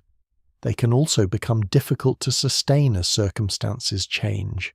If environmental conditions shift, if populations move, if economic relationships evolve, then the social arrangements supporting the settlement may require adjustment as well. The evidence remains incomplete, but scholars continue exploring these possibilities. Perhaps the city begins losing some of the cohesion that once binds it together. Perhaps new opportunities emerge elsewhere. Perhaps younger generations envision different futures. The archaeological record offers hints rather than definitive answers. That ambiguity is frustrating. It is also realistic. People living through gradual change rarely understand its ultimate significance. A family repairing a house does not know that future archaeologists will interpret the structure as evidence of social transformation. A farmer adjusting planting practices does not realize that environmental shifts are altering the course of history. Large changes often emerge from countless small decisions. The city is entering such a period. Nothing appears broken. The houses still stand. The rooftops remain busy. Children continue playing above the graves of ancestors. Meals are prepared. Tools are crafted. Life goes on. Yet beneath the routines of everyday existence, the conditions that support the settlement are slowly changing. The great experiment remains alive, but it is becoming more fragile. The cracks are widening, not dramatically, not catastrophically, simply enough to suggest that the future may not resemble the past. And over the generations ahead, the city that once seemed permanent will begin moving toward an ending that no one can yet fully see. The end does not arrive with fire. It does not arrive with conquest. It does not arrive beneath collapsing walls or advancing armies. For a city that exists for centuries and becomes one of the largest settlements of its age, the conclusion is surprisingly quiet. The people simply begin to leave. Not all at once. Not in a single generation. Not because one dramatic event forces immediate abandonment. Instead, the city gradually empties as the long experiment that began thousands of years earlier slowly loses momentum. This kind of ending can be difficult to imagine. Modern observers often expect great settlements to fall through spectacular disasters. Popular imagination favors catastrophes. We picture invasions, earthquakes, floods, or sudden destruction. Such endings create clear stories with obvious causes. Çatalhöyük offers something different. Its decline appears to unfold across decades and perhaps generations. The process is subtle enough that archaeologists continue debating exactly how it occurs. What survives in the record suggests that occupation becomes less intensive over time. Some areas are used differently. Construction patterns change. Population levels may gradually decrease. Eventually, the settlement that once houses thousands no longer functions as the thriving center it had been for centuries. Why? The simplest answer is that no one knows for certain. The evidence remains incomplete. No surviving inhabitants leave written explanations. No final council records its decisions. No chronicler describes the last years of the city. Instead, researchers must reconstruct the story from traces left behind in architecture, environmental evidence, human remains, and changing patterns of occupation. Several possibilities continue to attract scholarly attention. Environmental change remains one of the most important. The settlement depends heavily upon the productivity of the surrounding landscape. If wetlands shrink, if soils become less reliable, or if local resources become harder to access, the costs of maintaining a large population increase significantly. Such changes need not be catastrophic. Even modest reductions in productivity can influence long-term decisions. A family facing increasing challenges may choose to relocate. Another household may seek opportunities elsewhere. Over time, these individual choices accumulate. The city gradually loses people. Population decline can create its own momentum. Large settlements depend upon networks of cooperation. Fields require labor. Buildings require maintenance. Trade relationships require participation. As numbers decrease, maintaining those systems becomes more difficult. The advantages that once attract people to the city may become less compelling. At the same time, alternative opportunities may emerge beyond the settlement. The wider world is changing. Across Anatolia and the Near East, communities continue evolving. New settlements appear, existing populations move, different forms of social organization develop. The city no longer exists in isolation. For younger generations, the future may lie elsewhere. The archaeological record suggests that people do not disappear. They relocate. They establish new communities. They carry traditions with them. The end of the city is not the end of its people. This distinction matters. Civilizations often vanish in popular narratives, but human beings rarely disappear so completely. More often, cultures transform, communities reorganize, knowledge survives in altered forms. The inhabitants of Çatalhöyük likely participate in such processes. Their descendants continue living across the region even as the settlement itself declines. Another possibility involves social change. The city has always been unusual. Its organization differs from that of many later urban societies. Households play central roles. Shared traditions help maintain cohesion. Ancestors remain embedded within domestic spaces. These arrangements prove remarkably durable for centuries. Yet social systems are never permanent. Beliefs evolve. Relationships shift. New ideas emerge. If the cultural foundations supporting the settlement begin changing, the city may gradually lose some of the characteristics that once sustain it. Again, the evidence remains incomplete. No single explanation fully accounts for the decline. Most scholars favor combinations of factors rather than a single cause. Environmental pressures, economic adjustments, demographic shifts, and social transformations may all contribute. The city does not collapse because one thing goes wrong. It changes because many things change. This pattern may be less dramatic than stories of sudden destruction, but it is also more typical of human history. Great settlements often fade through accumulation rather than catastrophe. Generation by generation, familiar routines become less sustainable. Old assumptions lose relevance. New opportunities emerge elsewhere. The center of gravity shifts. Eventually, a settlement that once seems indispensable becomes optional, then unnecessary, then abandoned. The final stages of occupation are difficult to reconstruct in detail. Archaeologists can observe the outcome more clearly than the emotions accompanying it. What does it feel like to leave a house occupied by ancestors for centuries? What conversations occur within families? How do people explain departure from a place filled with memories? The archaeological record cannot answer such questions directly, yet it is difficult not to imagine the weight of those decisions. The city is more than a collection of buildings. It contains generations of burials. Stories are attached to specific rooms. History is embedded in walls and floors. Leaving means more than relocation. It means separation from a landscape of memory. And yet people leave, one household after another, one generation after another. The settlement becomes quieter. Fewer roofs require repair. Fewer hearths burn. Fewer children are born within its houses. The mound that once supports one of the largest populations of the Neolithic world gradually returns towards silence. Nature begins reclaiming spaces shaped by human labour. Walls collapse, roofs decay, wind carries dust across abandoned structures, rain alters exposed surfaces. The long process of burial begins. Centuries pass, then millennia. Entire civilizations rise and fall elsewhere. The Bronze Age comes and goes. Empires appear. Empires disappear. Languages evolve. Religions spread. Trade routes shift. Through all of it, the abandoned city remains hidden beneath accumulating layers of earth. The people who once lived there fade from memory. Their names vanish. Their stories are forgotten. Even the location of the settlement eventually disappears from human knowledge. The city that existed before the pyramids becomes invisible. Yet it is not gone. Beneath the mound, its houses remain. Its ancestors remain. Its paintings remain. Its mysteries remain. Waiting. For thousands of years they wait, until a very different kind of visitor arrives.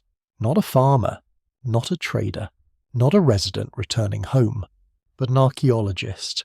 And with that arrival, the lost city will begin telling its story once again. For thousands of years the city sleeps beneath the earth.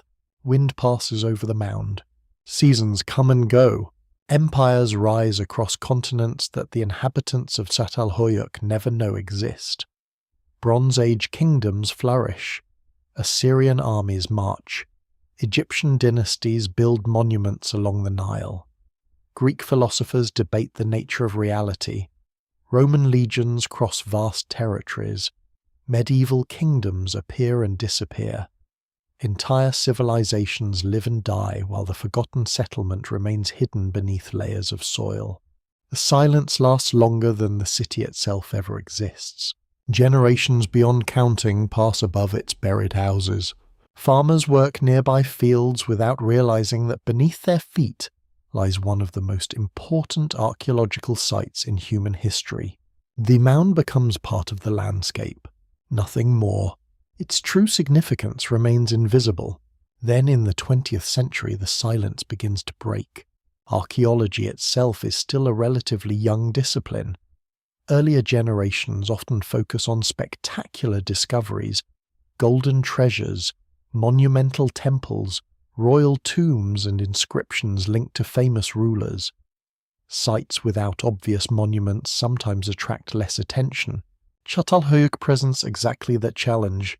There are no pyramids visible from a distance. No massive stone walls dominate the horizon. No towering ruins announce the importance of the place. Its greatest treasures are hidden underground. The first hints emerge gradually. Researchers surveying the region recognize that the mound may contain ancient remains. Surface finds suggest significant human occupation. Interest grows. Questions accumulate. What kind of settlement lies beneath the soil? How old is it? How large is it? The answers prove astonishing. In the early 1960s, British archaeologist James Mellart begins excavations that quickly attract international attention. Almost immediately, the discoveries challenge expectations. The scale of the settlement becomes apparent. The density of the houses becomes apparent. The extraordinary artwork becomes apparent. Again and again, excavators uncover evidence that they are dealing with something far more significant than an ordinary prehistoric village. The site forces archaeologists to reconsider fundamental assumptions about early civilization. Before these excavations, many researchers envision the rise of complex society as a relatively straightforward sequence.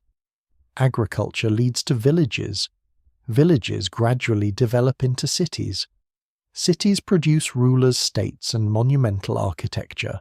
Çatalhöyük complicates that narrative. The settlement is large. It is sophisticated.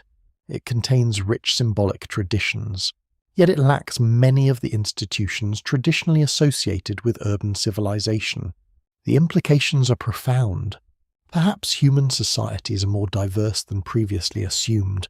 Perhaps there are multiple pathways toward complexity. Perhaps cities do not always require kings. The site begins reshaping scholarly debates. The discoveries continue. Wall paintings emerge from beneath layers of plaster. Burials appear beneath floors. Animal installations reveal unexpected symbolic practices. Every excavation season adds new pieces to the puzzle. At times, the findings seem almost unbelievable. Researchers accustomed to separating domestic life from ritual activity discover houses where the two are deeply intertwined. Scholars searching for clear hierarchies encounter ambiguity. The city refuses to fit neatly into established categories. This resistance becomes one of its most valuable qualities. The settlement forces archaeologists to ask better questions. Instead of assuming how early cities should function, researchers must examine how this city actually functions. That distinction changes everything. Yet archaeology itself evolves over time. The early excavations reveal enormous amounts of information, but they also reflect the methods and assumptions of their era. As decades pass, new technologies become available. New questions emerge.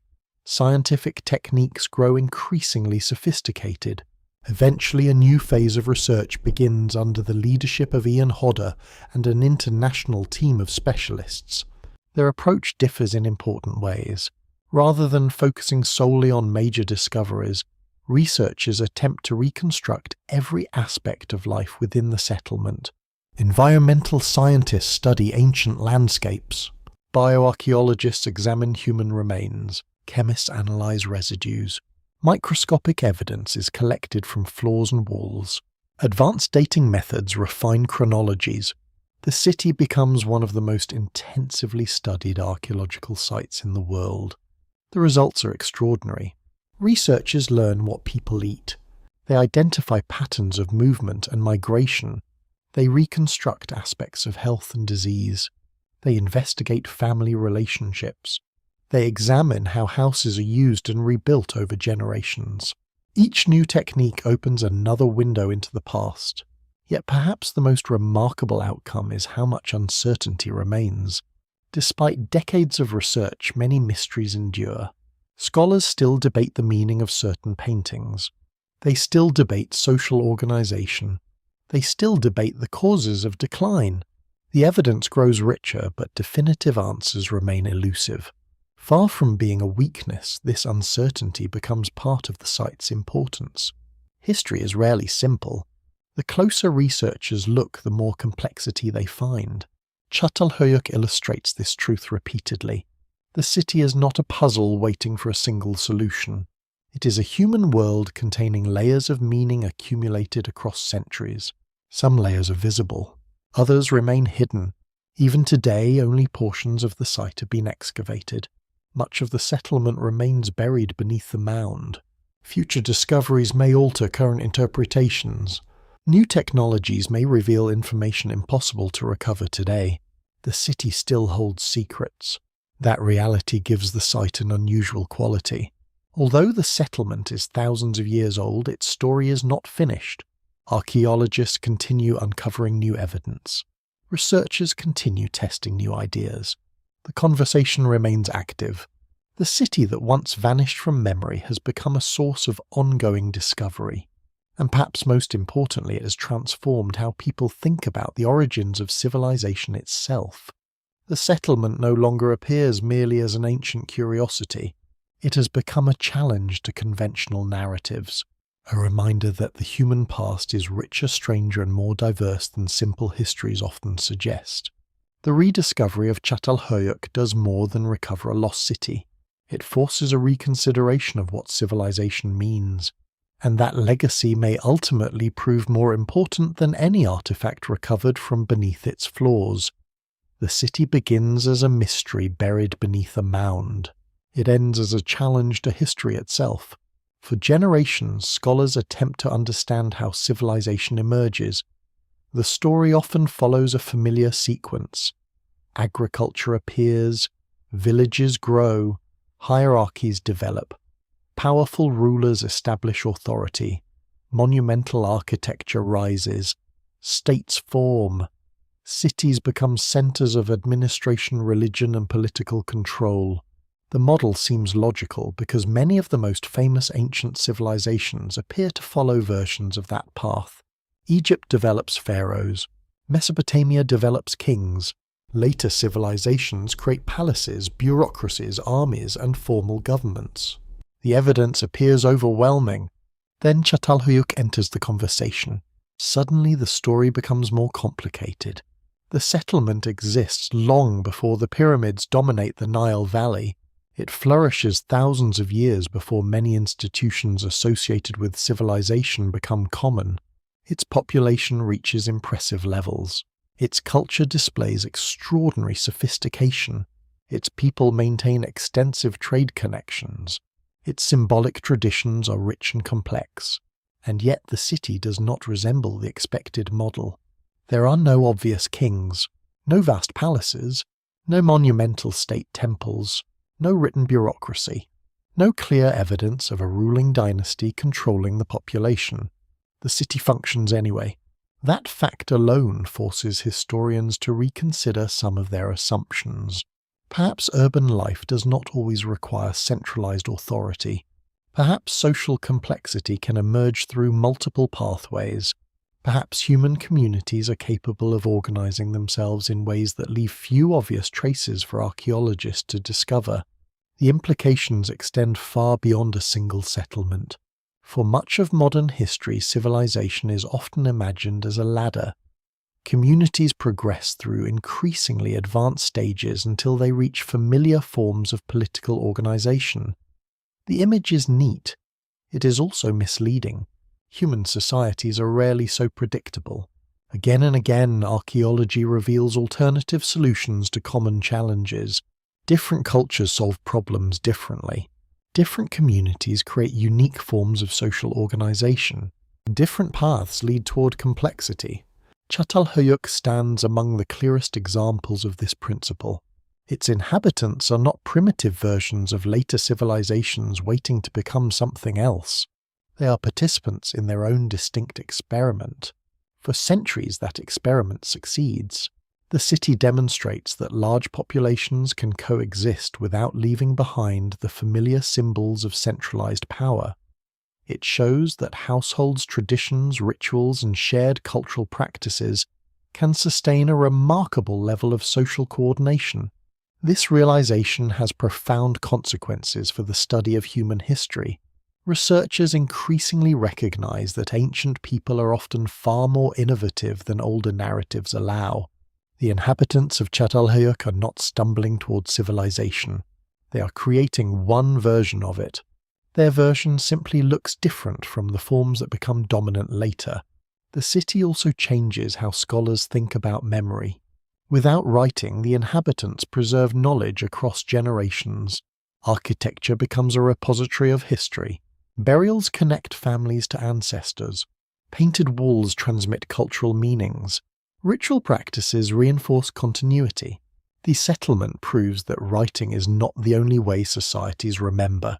Human beings have always developed multiple methods of preserving identity. Some are recorded in texts, others are embedded in places. The city is filled with such embedded memories. Every rebuilt house carries traces of earlier generations. Every burial beneath the floor preserves a connection to the past. Every layer of plaster conceals older layers beneath. The settlement becomes a physical archive. Its history accumulates not on pages but within walls. There is something deeply human about this approach. Even today, people attach memories to homes, landscapes, and familiar objects. Certain places become inseparable from family stories. Buildings acquire emotional significance. The inhabitants of Çatalhöyük seem to understand this relationship profoundly. Their city is not merely occupied, it is remembered. The settlement also offers important lessons about resilience. For centuries, the community adapts to changing conditions. Environmental fluctuations occur. Economic relationships evolve. Social practices transform. Yet the city continues. Its longevity reflects flexibility as much as stability. Human survival often depends upon adaptation. The inhabitants repeatedly demonstrate that ability. At the same time, the city's eventual decline carries its own lesson. No civilization lasts forever, not because every society suffers catastrophe, Not because every city falls to conquest. Sometimes change is gradual. Sometimes communities simply evolve into something new. The disappearance of Çatalhöyük reminds us that endings can be quiet. A settlement may fade not through destruction but through transformation. People move, priorities shift, opportunities emerge elsewhere. The world changes. The city becomes part of history. This perspective helps place the settlement within a broader human story. Civilizations are often treated as permanent achievements. The archaeological record suggests otherwise. Every city, kingdom, and empire exists within time. Even the most successful societies remain temporary. What endures are traces, memories, influences, ideas. Çatalhöyük survives through all of these. Its physical structures remain buried beneath the mound. Its cultural innovations contribute to larger regional developments. Its existence reshapes modern understanding of the past. Thousands of years after its abandonment, the city continues influencing human thought. That may be its greatest legacy, not the size of its population, not the complexity of its artwork, not the mystery of its burials, but its ability to challenge assumptions. The settlement reminds us that history is rarely as simple as it appears. Human beings have always been creative, always adaptable, always capable of organizing their lives in unexpected ways. The city that existed before the pyramids stands as evidence of that truth. Long before the famous monuments of later civilizations rise above desert horizons, another community is already experimenting with urban life, memory, cooperation, and identity. Its people leave no written explanation of what they achieve. Yet the city itself remains, layer by layer, house by house, generation by generation, a silent witness to the extraordinary possibilities of the human past. The mound rests quietly beneath the sky. The houses have long since collapsed. The ladders are gone. The rooftops that once carried thousands of footsteps have disappeared into the earth. Fires no longer burn in the hearths. No voices drift across the settlement. No children play above the buried floors. The city has been silent for thousands of years, yet silence is not the same as absence. Beneath the layers of soil, traces remain. Walls still mark the outlines of rooms where families gather. Platforms still occupy corners where generations sleep, eat, and remember. Beneath those platforms, ancestors remain where they are placed so long ago. Paintings survive in fragments. Horns remain fixed where ancient hands position them. The city endures even in ruin. There is something strangely comforting in that persistence. Human lives are brief. A single generation passes quickly. Entire lifetimes unfold in less time than it takes a city like Çatalhöyük to experience one chapter of its long story. The people who build the first houses cannot imagine the centuries that will follow. Those who occupy the city at its height cannot foresee its gradual decline. Those who leave cannot know that their homes will sleep beneath the earth for millennia. And yet each contributes a small piece to something larger than themselves. The mound becomes a record of accumulated lives. Layer after layer, memory upon memory, not preserved through kings or monuments but through ordinary people carrying out ordinary tasks, preparing meals, repairing walls, raising children, honoring ancestors, building futures they will never fully see. Perhaps that is why the city continues to resonate today. Its story is not only about the origins of civilization, it is about continuity, about the fragile threads connecting generations, about the ways human beings create meaning in places and then leave those places behind. The settlement rises, flourishes, changes, and disappears. The landscape remains. The seasons continue. Wind moves across the plain just as it does thousands of years ago. The distant mountains still stand on the horizon. The sky still passes overhead. And beneath that sky rests the memory of a city older than the pyramids, a place where some of humanity's earliest experiments in living together unfold across centuries. A city without kings. A city without written histories. A city that vanishes. And a city that in its quiet way is never entirely lost.